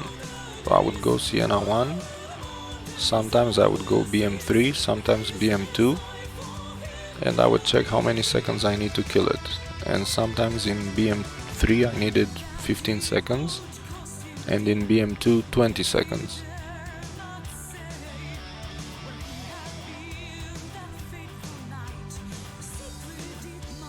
Or you can just look at how much HP you take from it. Yeah, well, Pluma's different. But you can just go BM2, check how much HP you take from it. Go BM3, check how much HP you take from it, both times from full HP down to a specific percentage, and then just compare the pictures. Take a picture, crop the HP and see how much you got out of it.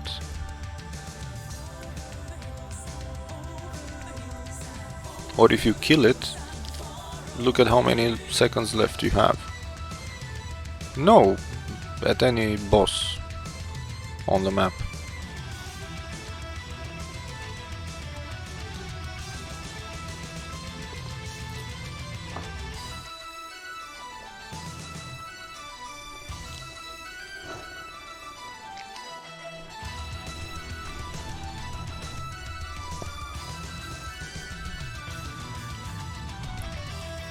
If you can kill the bosses on the map, see how many seconds you have left.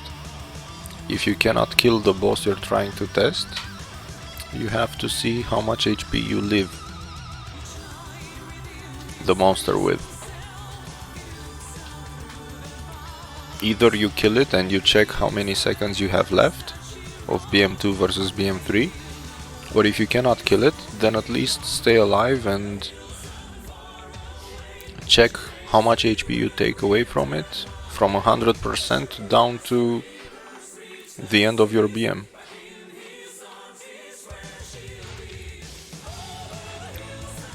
So that you can compare from full HP down to 60, and then from full HP down to 70.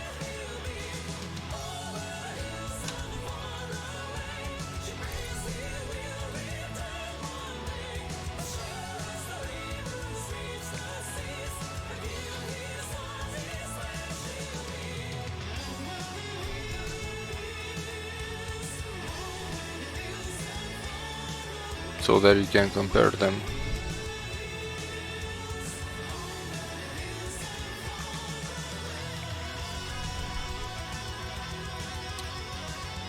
And usually I test it on map bosses because they have more defense, so they are closer to bosses in dungeons. Because Gluto is not the most difficult boss to kill. But even then, you have a difference between 15 and 20 seconds.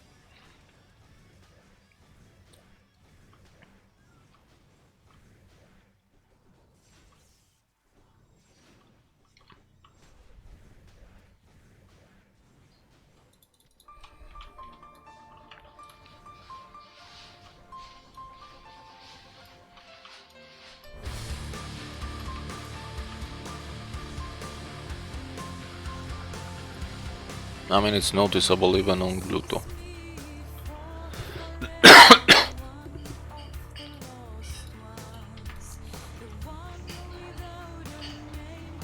I'm guessing more difficult bosses will die even slower in BM2. Unless you have a problem with sustaining, which is what you have. And then it makes sense to use BM2 even if it's slower.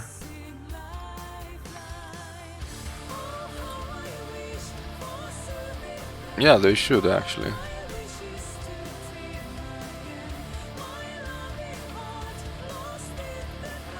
Or a DPS counter somewhere, where it shows how much damage you dealt with each BM. So you go BM, you hit, and then at the end of the 94, 96, whatever seconds, or 100 seconds, at the end of it, it shows this much DPS. At the end of the full cycle. Total damage, whatever. And then you can compare, because you can look at your previous BMs.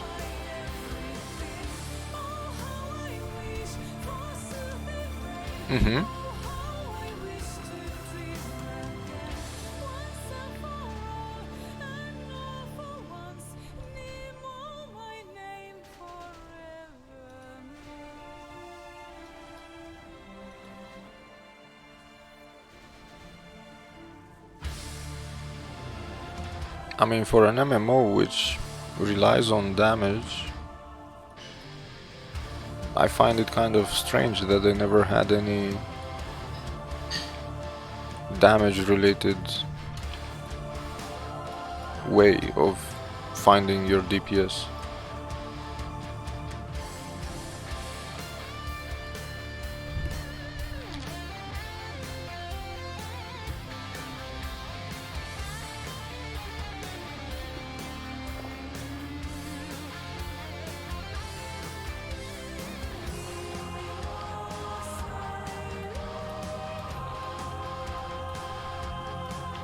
I mean, they do have it in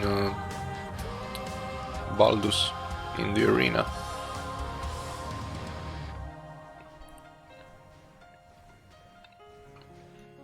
But nobody is gonna go to arena just to test how much damage they deal.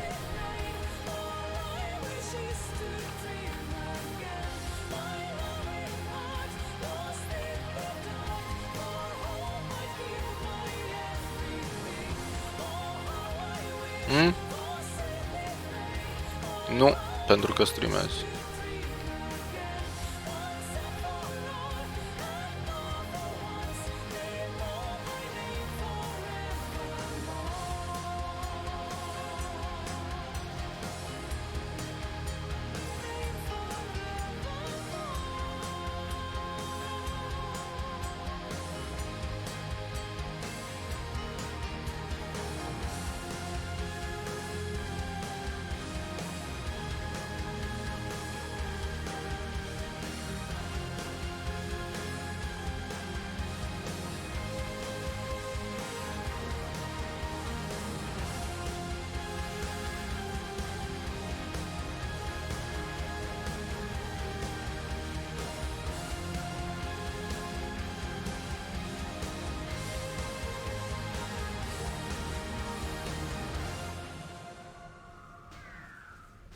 Good evening.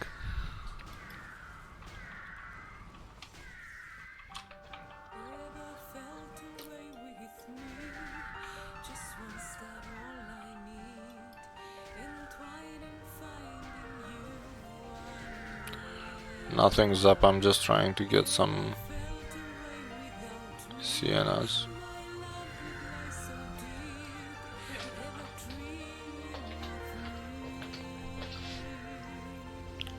I just wanna hang with my penguin.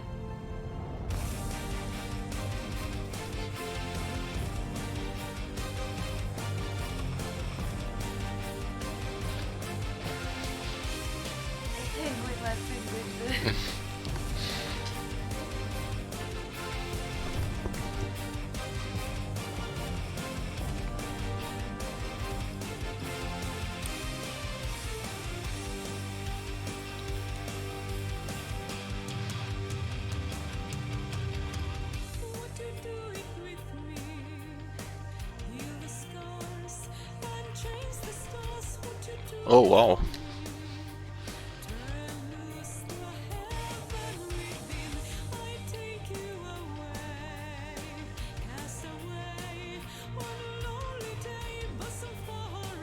That's a lot of damage.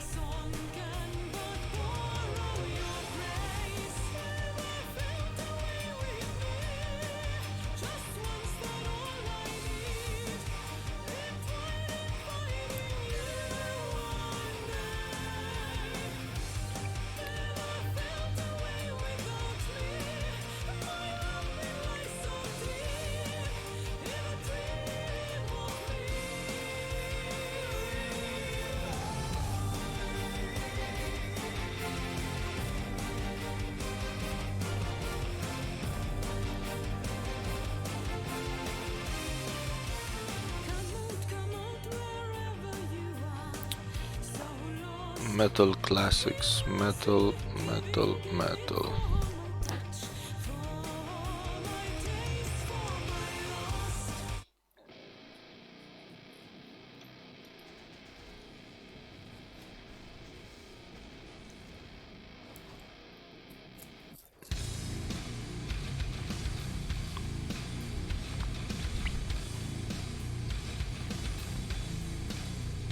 You shouldn't use your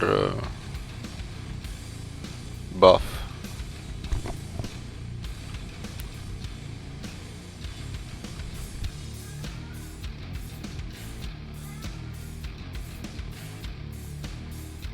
Because then you cannot compare.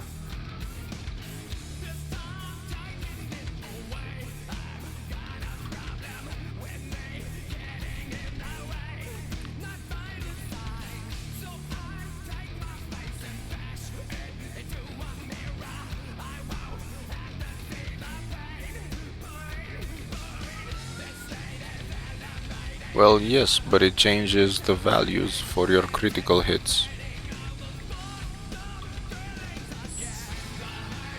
And because it's the same buff being applied for the same duration, it's a constant. So you don't have to take it into account when you compare the damage.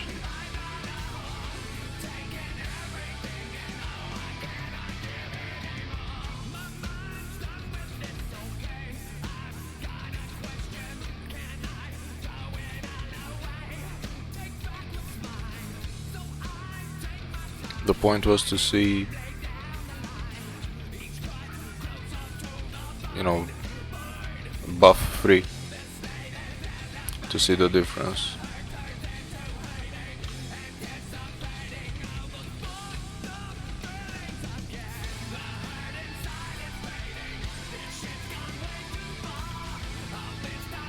Anyway, it doesn't matter that much.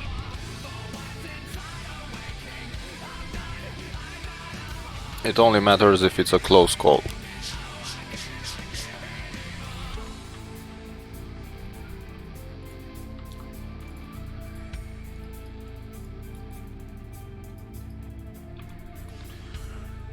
$11.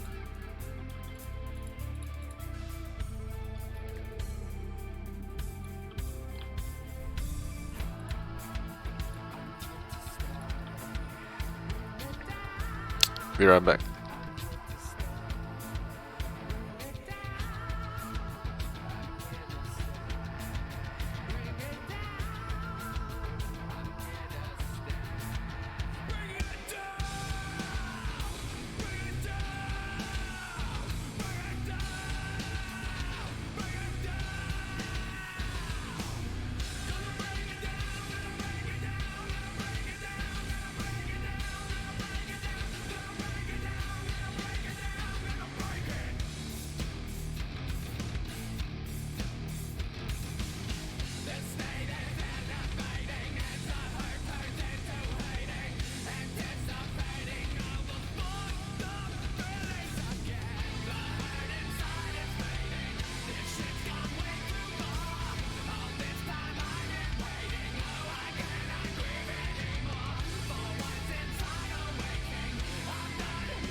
The whole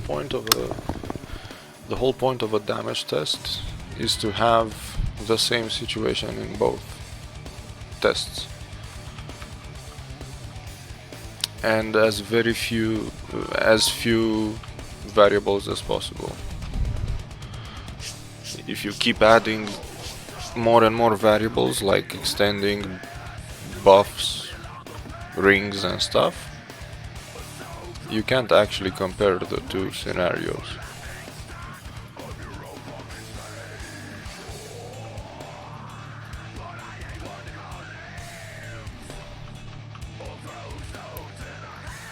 That's why you have to do the cleanest hits.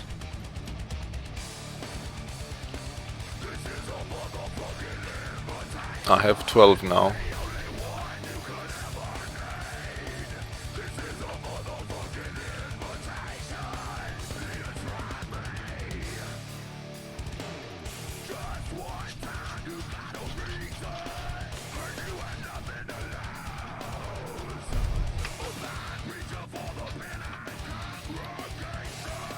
And I need 100.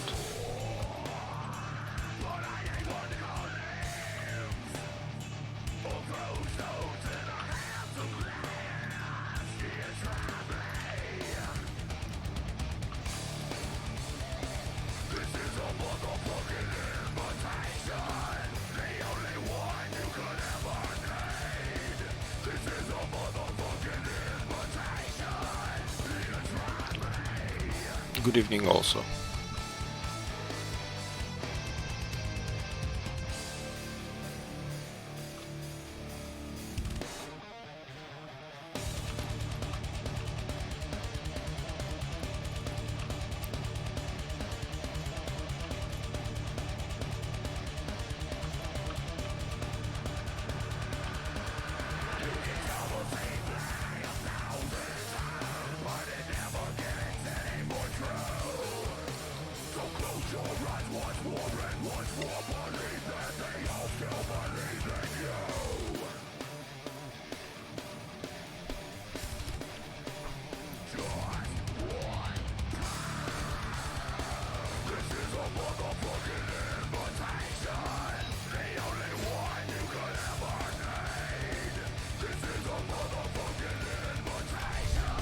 And 17 Elena mercenaries.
Alls is alls.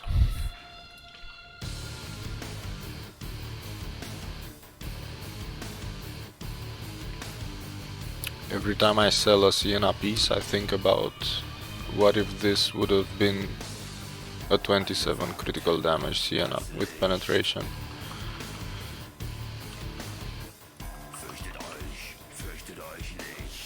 It breaks my heart to sell them.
Well, you kinda see your character going backwards. You don't have to read the system log every time, you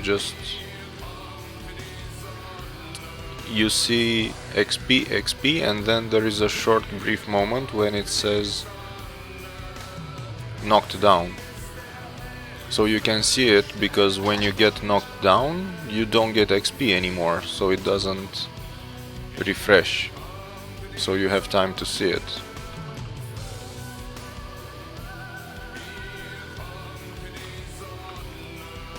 That's one way of seeing it.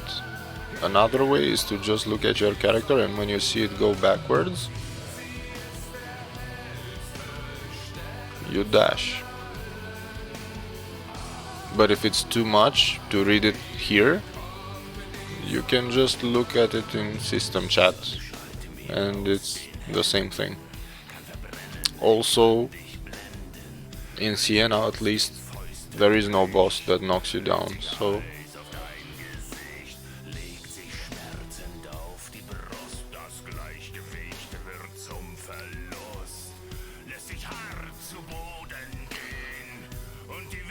well, I've never been knocked down here.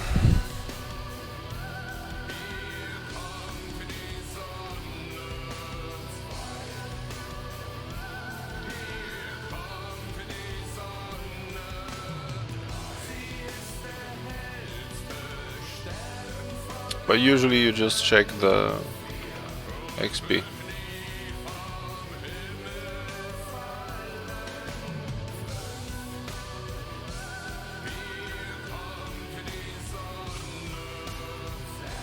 When I fight a boss that knocks me down, I read this carefully.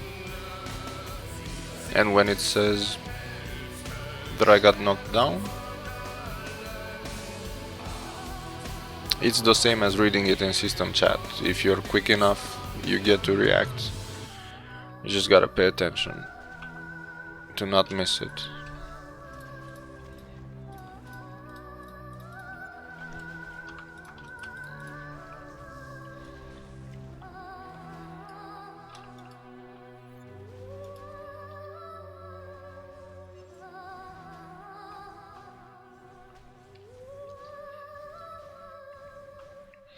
Well, now I have a few more resists, but even before,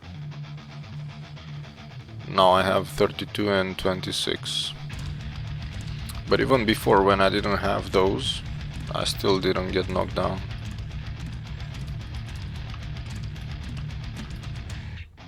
For hundreds of runs.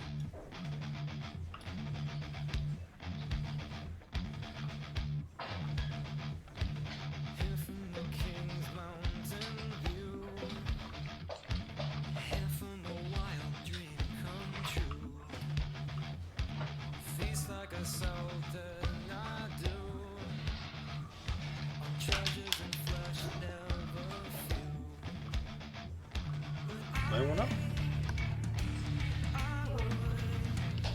¿Sigo?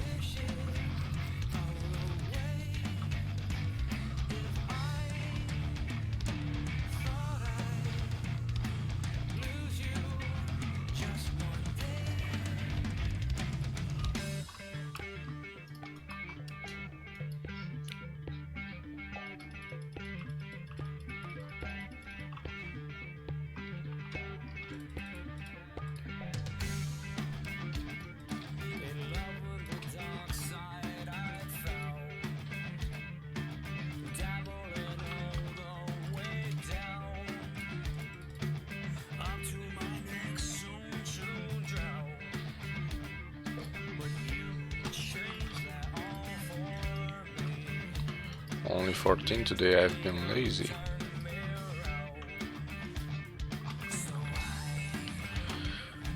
Truth be told, I'm waiting to craft. I don't feel like playing until I craft.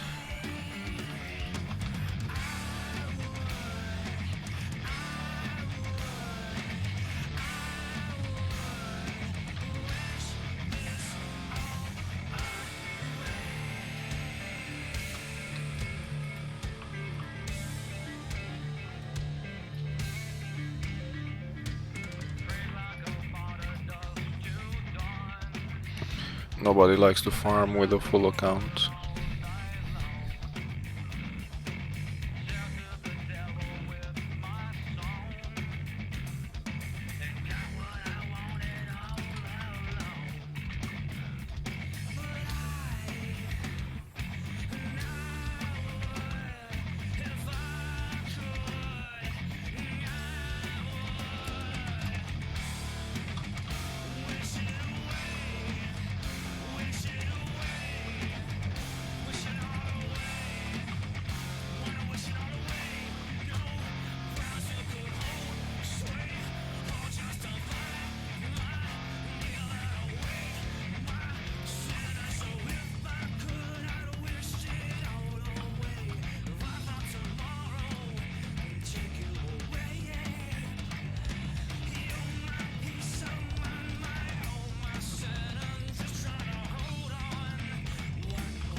Upgrade core.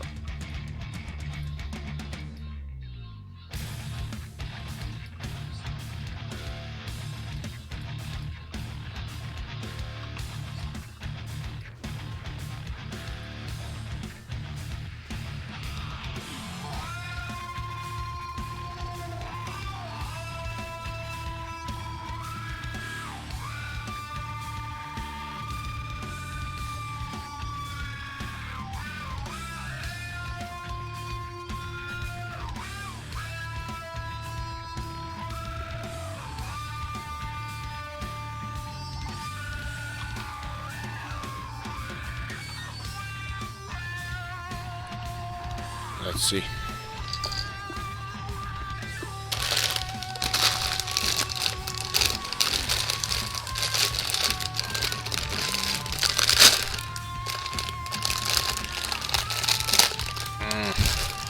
Pretzels.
I hope I'm gonna find a few guilds to buy, because the last thing I wanna do right now is level up guilds.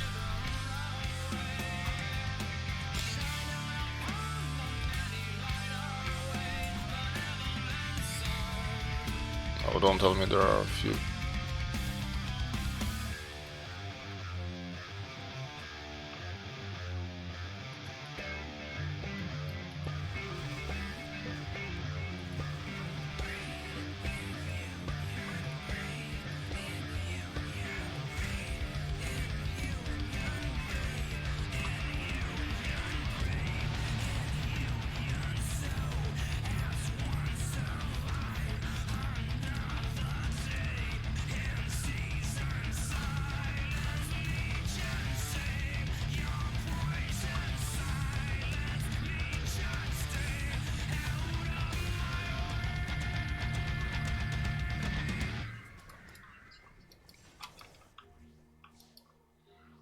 score highest.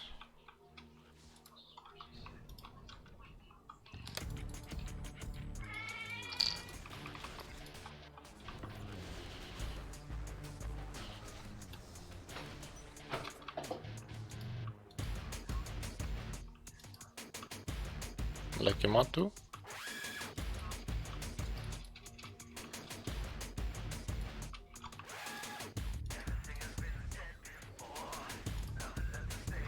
Lucky Matu.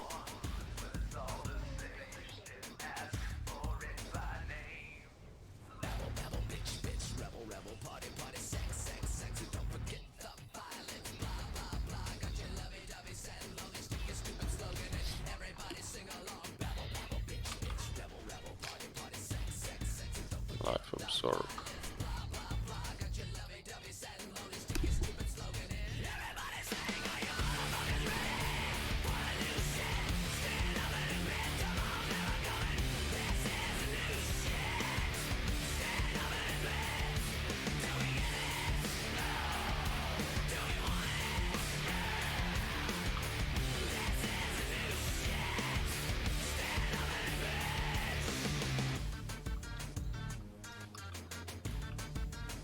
Let's go, Mr. Tricky.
Even if you do Sienna in 10 minutes, you still need 8 hours to do 50.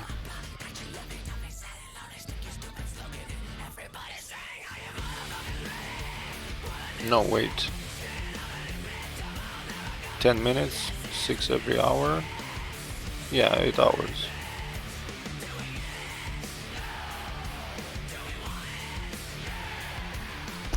So you could be spending your day doing 50 Sienna.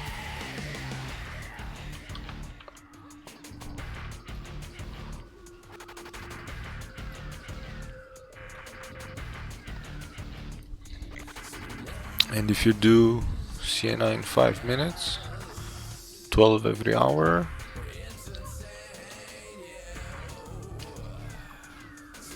four hours, and then you can do 4 hours of something else.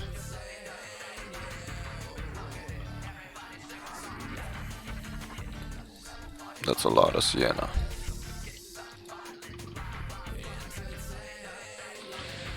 And then later.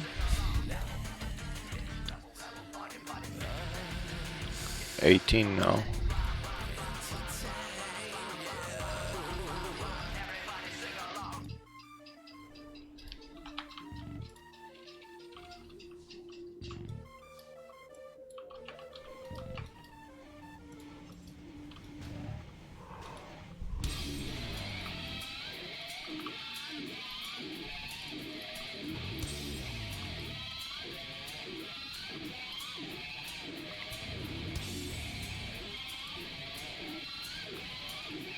My top 3 most expensive drops.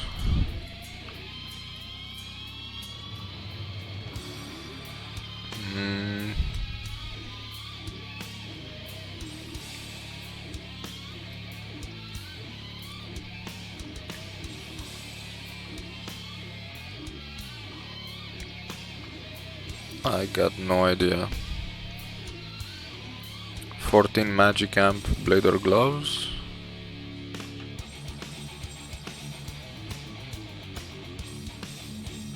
Or let me just say the usual drops from which you can actually get value. RW3, Awakened FT2 Ring. Well, Awakened FT2 Ring, and then RW3, and then, I don't know, Killian.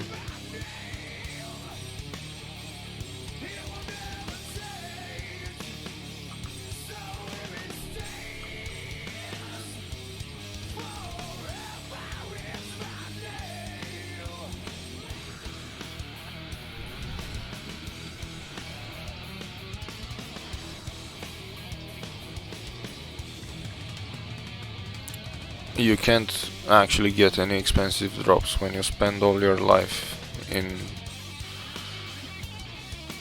dungeons below Sienna 1.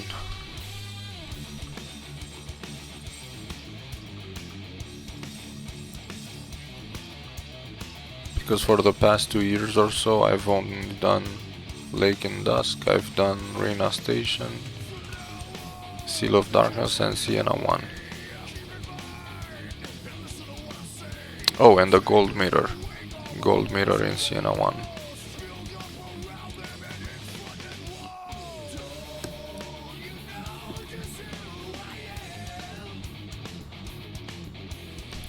So Gold Mirror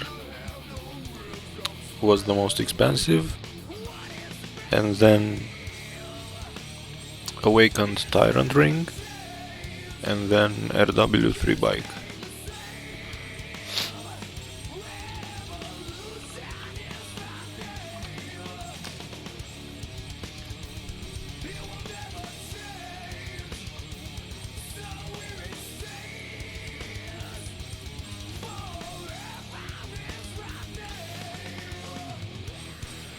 So the Gold Mirror will be the most expensive one I dropped since I came back.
I never had any expensive drops for some reason.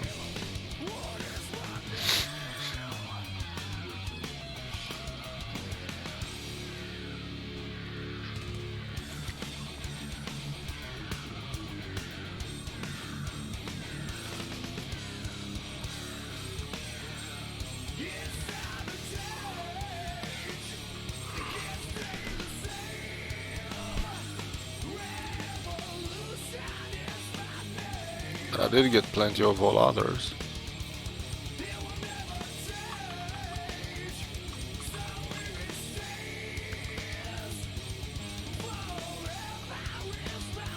Most of your income comes from the most common drops. Good evening.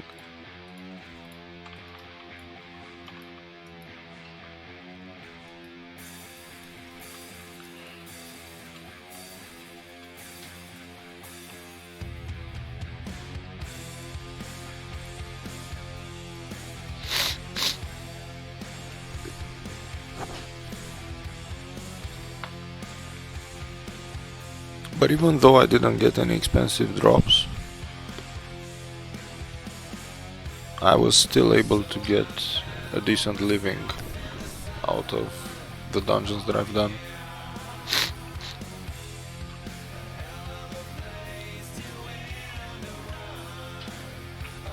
If most of your income comes from expensive drops, then you probably failed somewhere as a player.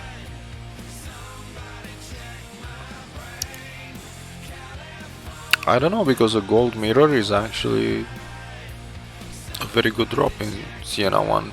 Not many people got a gold mirror in Siena. I got Gems of Liberation. I had plenty of mercenary cards. I had a gold mirror twice. I mean, outside of slot extender highest, I pretty much squeezed everything out of Siena 1. It gave me almost everything, except the slot extender highest. And also slot extender high, because I never got any of those either.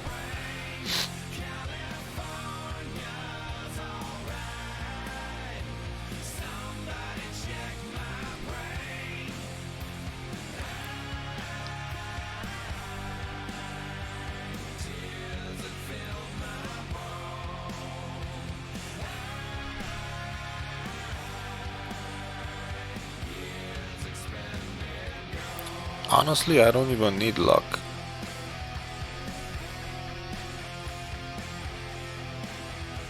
As long as I can have a stable income, I don't even need good luck. Because I don't rely on it anyway, so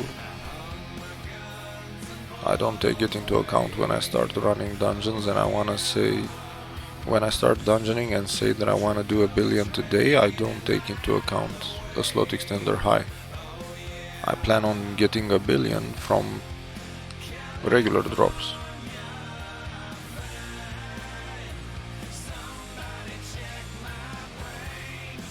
And if it happens that I drop a slot extender highest and I end up with 26 billions in a day, that's a great day.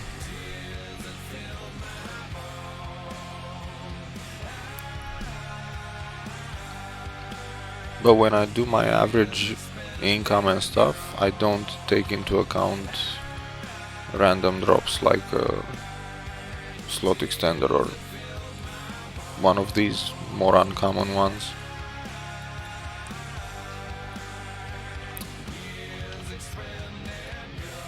I don't bother with them.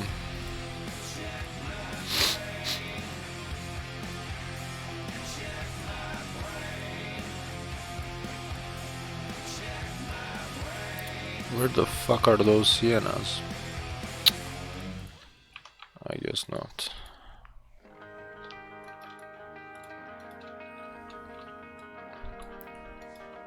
What's most important to me is that I try to get as close as possible to the usual average that I get on a daily basis. And I try to stay above that value.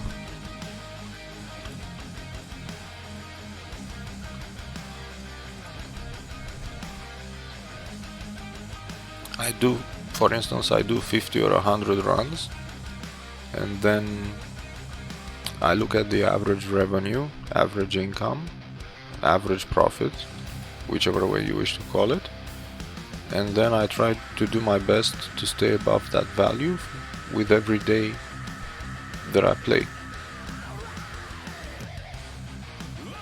so that my income goes higher and higher.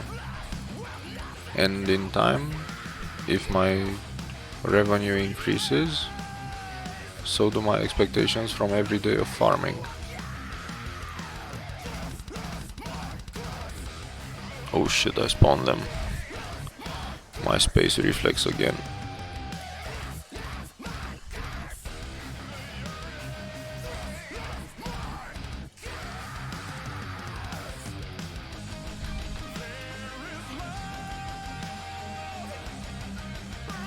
just have to have a reasonable value, that's all.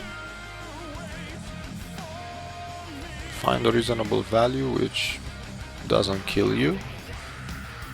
You don't have to farm weeks and weeks for it. Find a reasonable value every day and try to stay above it.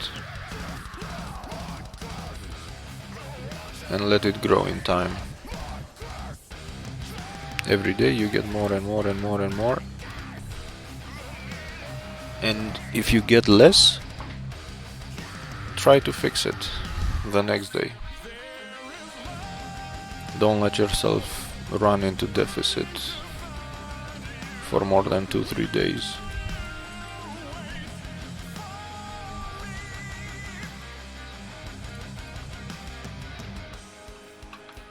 It helps with your morale,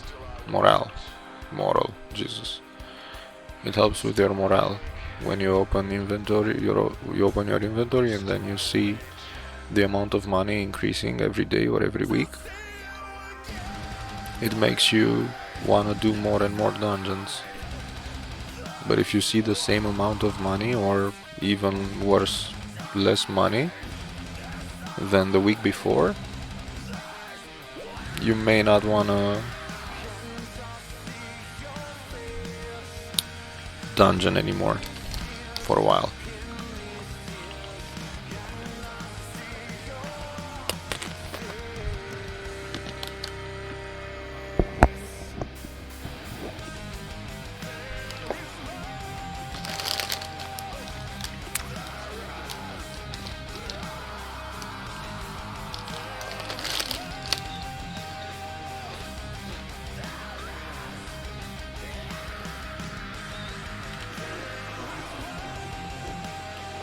Să prăjezi cu vin cu mix de piper și lămâie.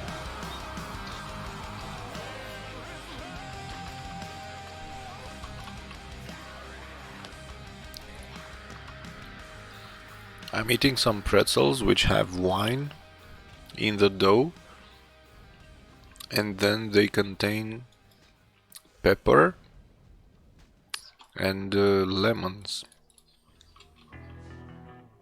It has a strange taste.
Oh, come on.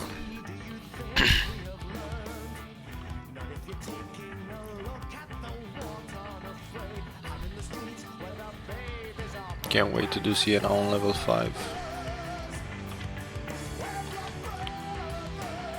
I'm curious what it gives. Besides headaches.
I've decided to try to make my next guides in PowerPoint.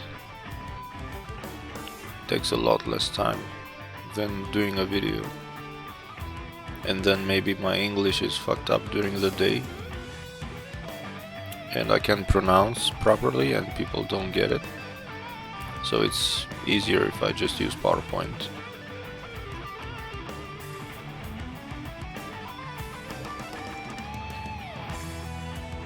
I'm gonna try it and see how it goes.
Two.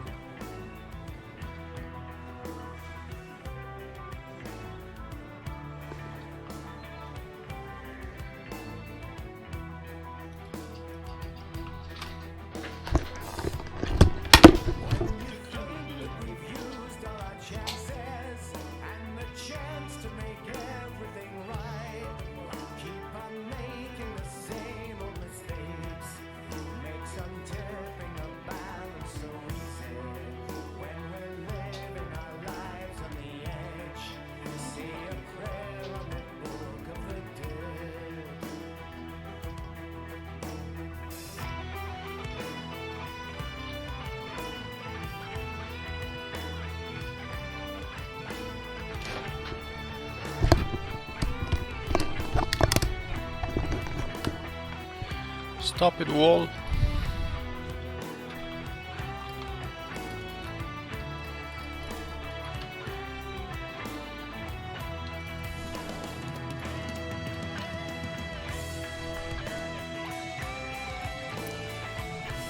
Critical damage.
Nah.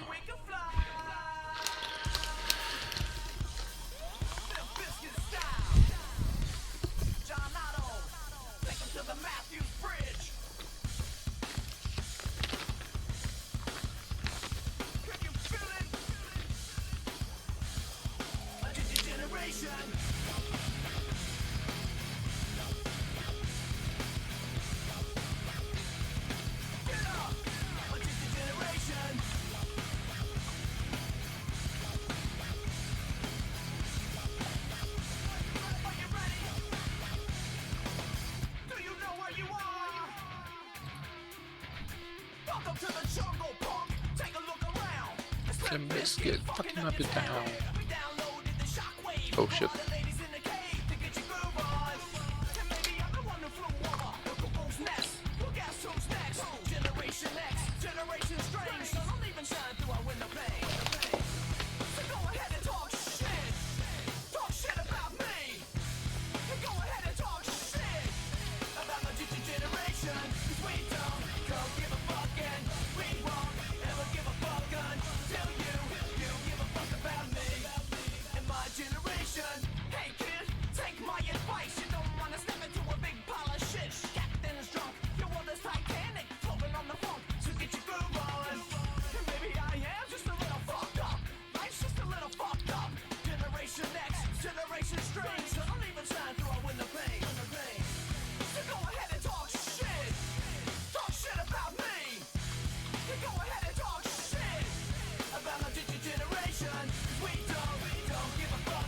It's gonna fall short.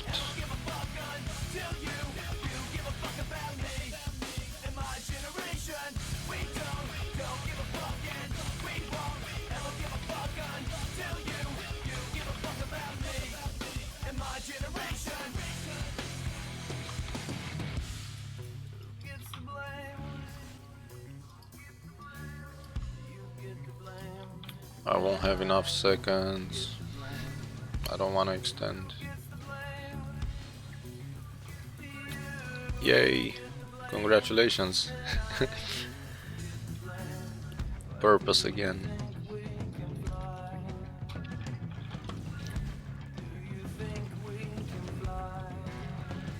Do you think you can fly?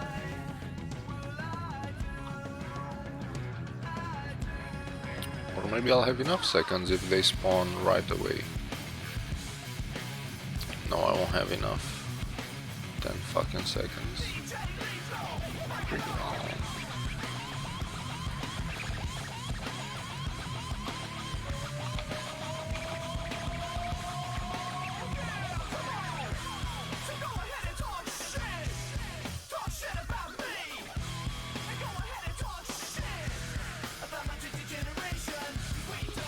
You should definitely think about what I told you with the secondary account. A secondary account, at least to be able to do Lake in Dusk or something. You know, 2-3,000 attack ability, not more. Just low stuff.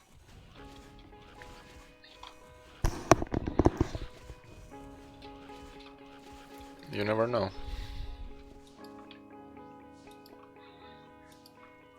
Hopefully you don't get banned anymore, but just in case you do.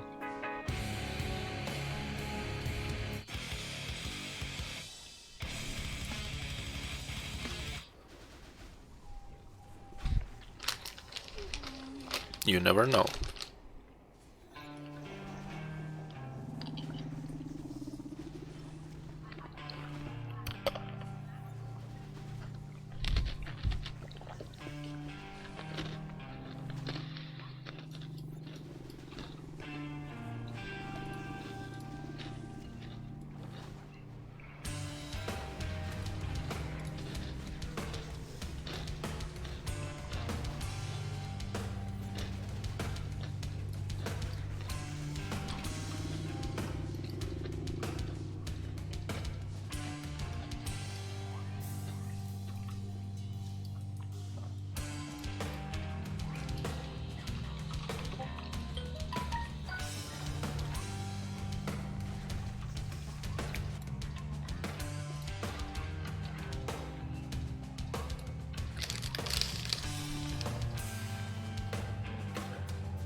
So now that you got unbanned, what do you plan to do with your life?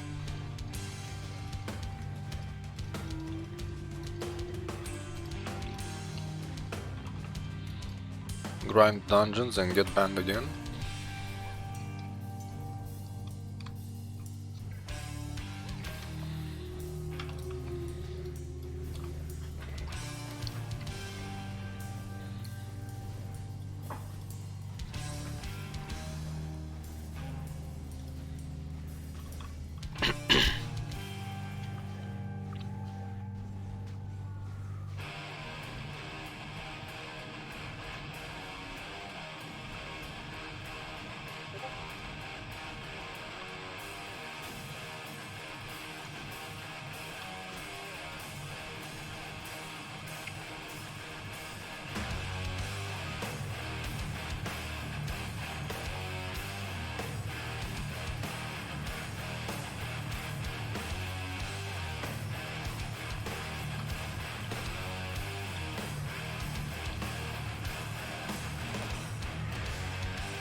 How much attack ability did you have?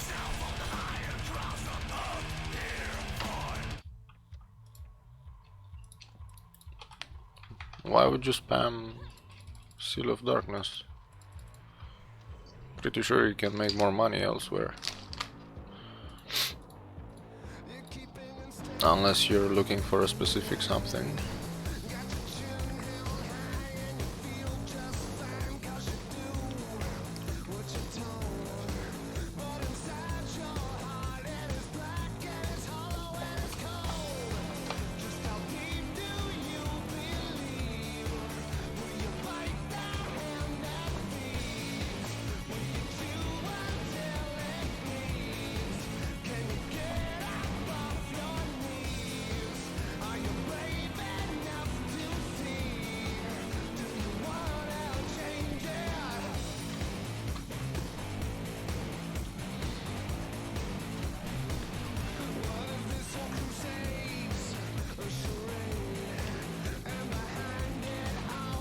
Oh.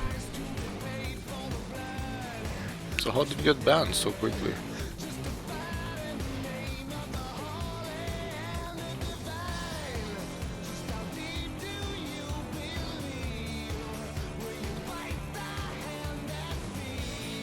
At 500 attack ability you barely finished your quest chain. What could you have possibly done?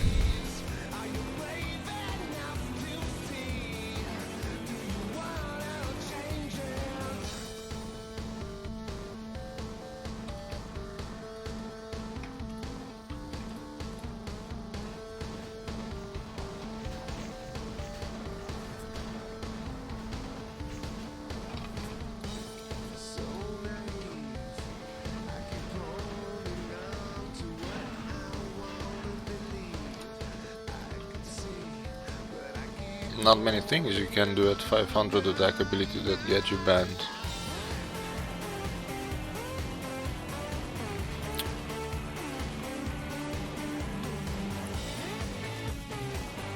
Anyway.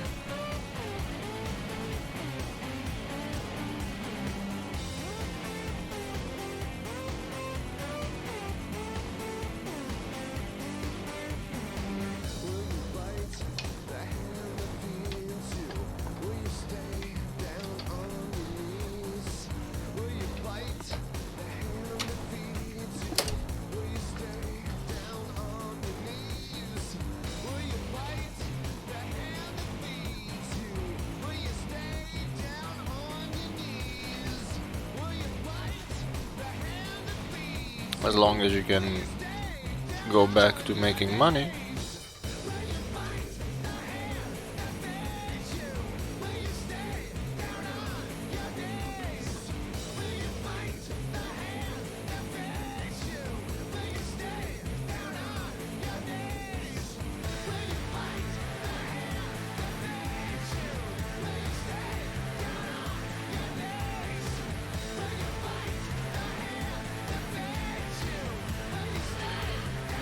Maybe. Did you get banned in other games as well?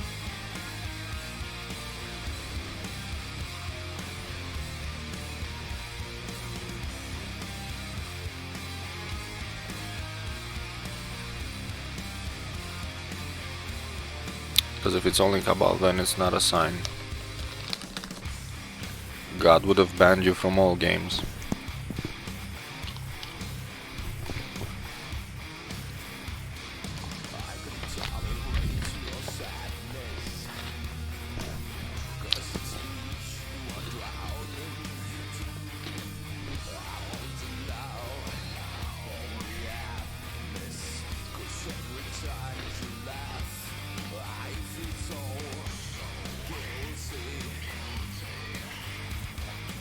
Well, if you only got banned in Cabal, I guess that's not a sign that you should work on school projects. Maybe it's a sign that you should play other games. And when you get banned in all of them, then God is trying to tell you something.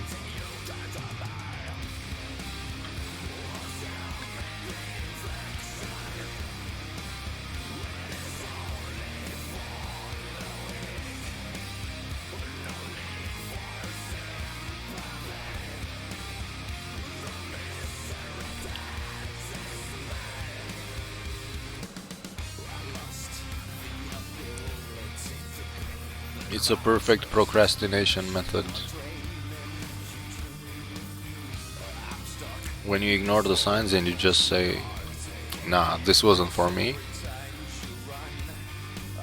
it's definitely a mistake.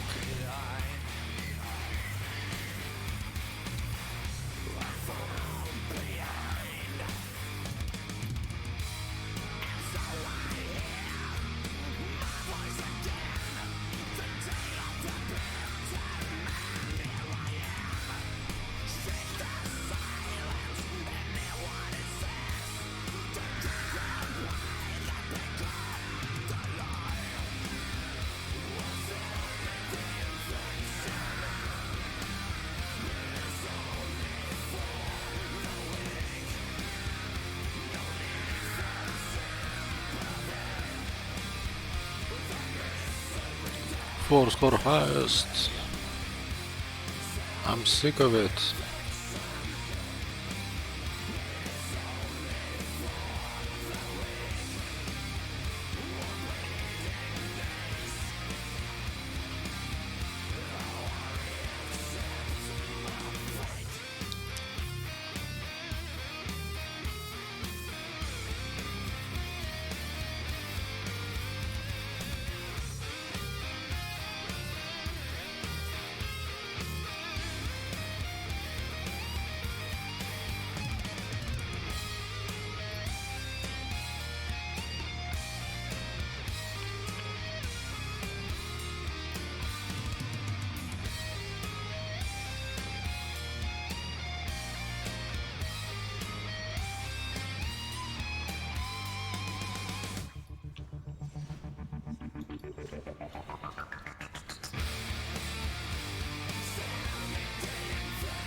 No, I have the wrong reflex, Jesus. Up until Awakened FT2 I had a reflex of casting 3 off limits. Now my mechanical reflex is casting resistance blockade.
This is a good song for dungeons.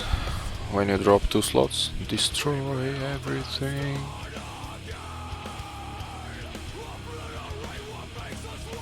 It reminds people what they have to do.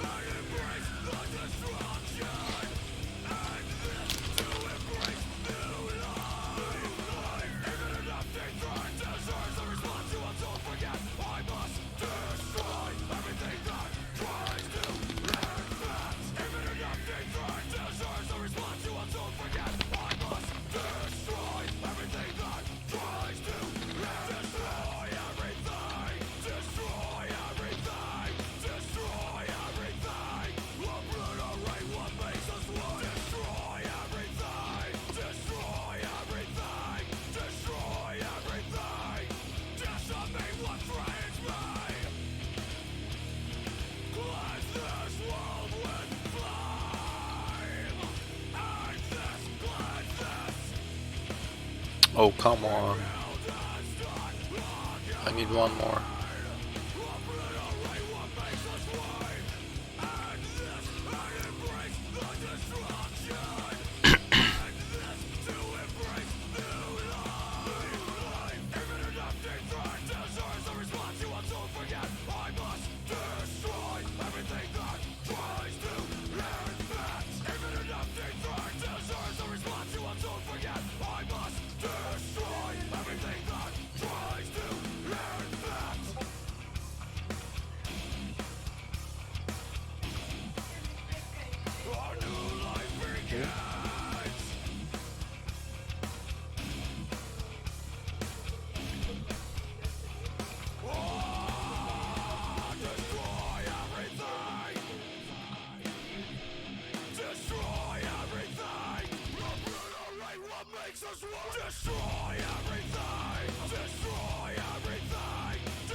This is gonna be the last run.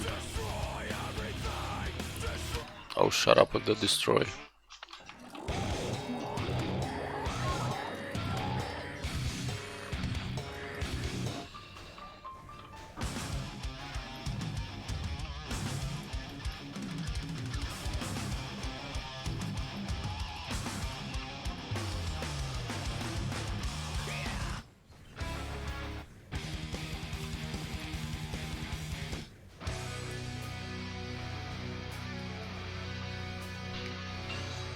I just want to get 60 dungeon points.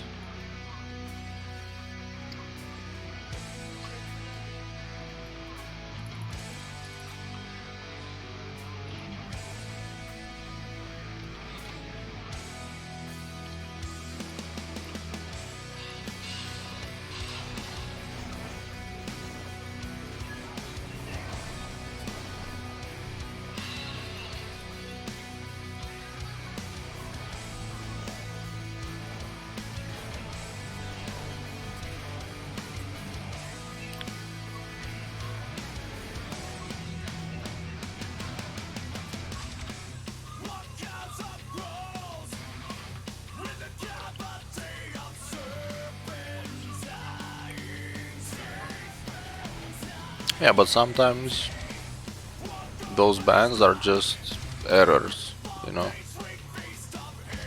Maybe you got angry at him for no reason.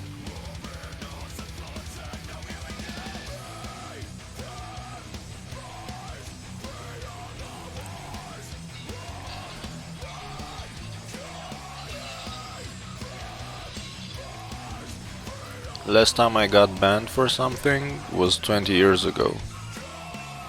And in the last 20 years I never got banned for anything until I got back to Cabal. When I got banned 4 times in a week. Ah, okay. Well.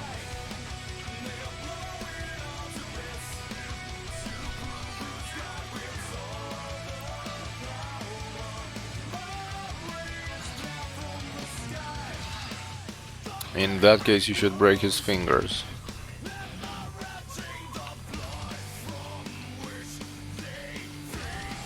If he wanted to cheat, why didn't he just make his own account?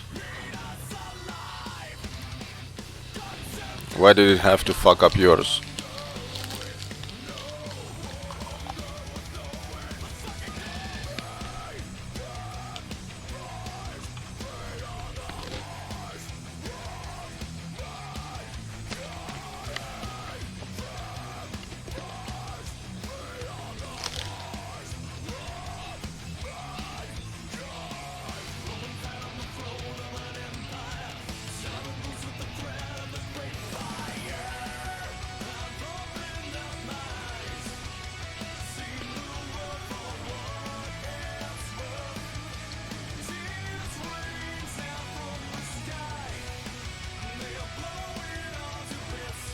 Okay.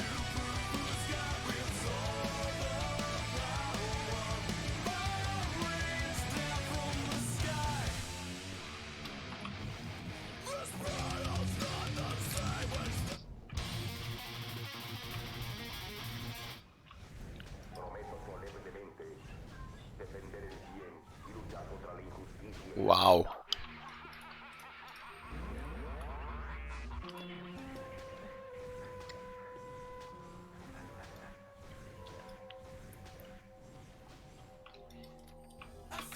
That seems a bit too much.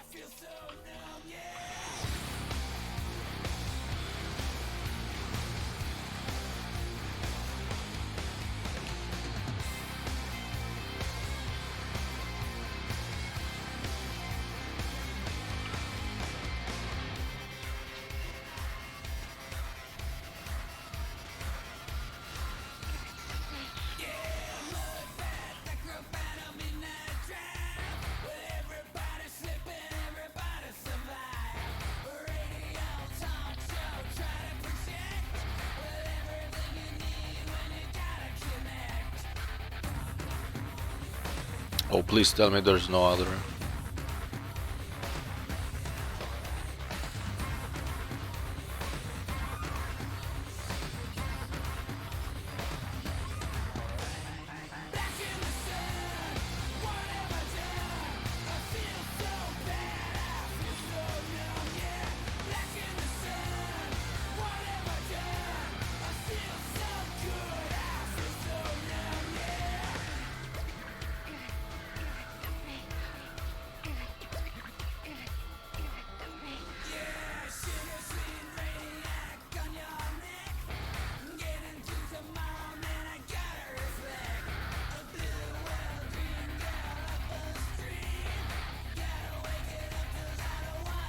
It kind of makes me sad when I hear that people played Cabal when they were 8.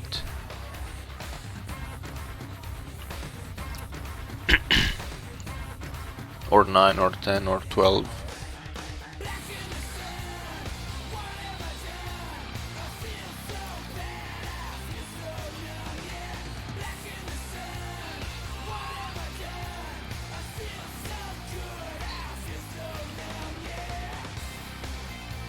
When I was 12, all I could do was play volleyball. I don't know, because I was 21 when I started playing. And now I remember. Now I realized that I was 21 playing with a bunch of 8-year-olds.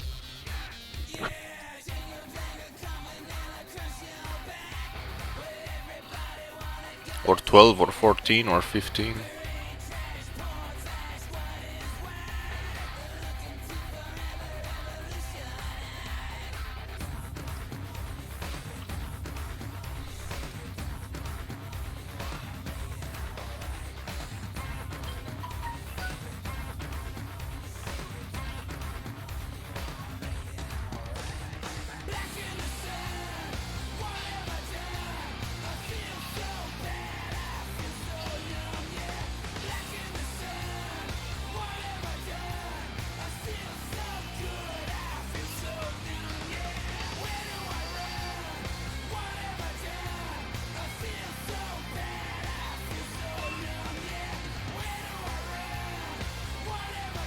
I mean, that in itself explains a lot of things.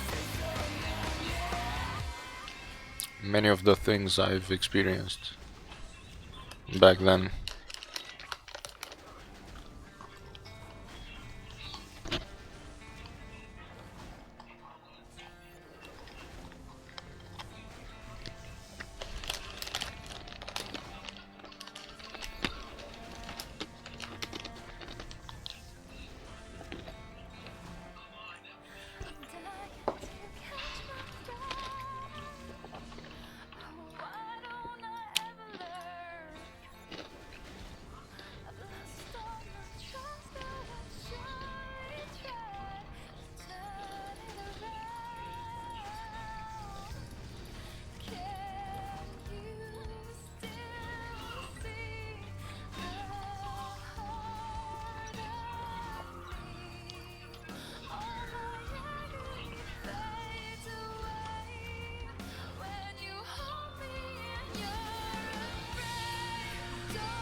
Yay.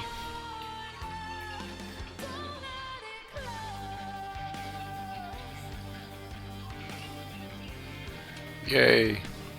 Another Sienna. 14 now. This one was the log of Sienna.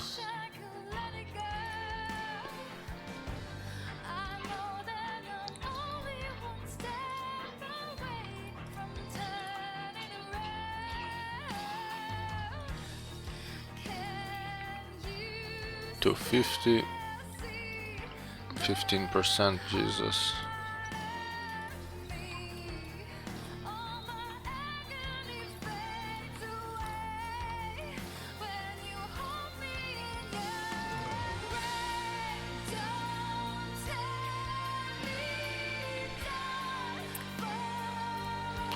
Well, so far so good. Getting close to 100.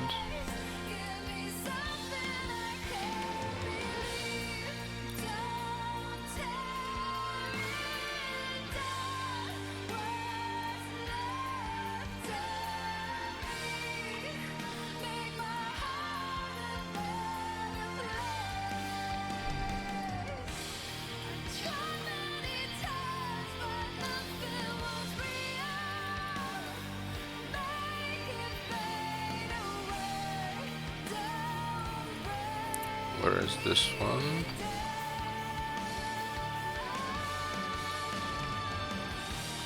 Well, this was it for tonight. Wish you good luck if you keep dungeoning, and thank you for watching. And I'll see you guys next time, whenever that may be. Take care and remember to grind.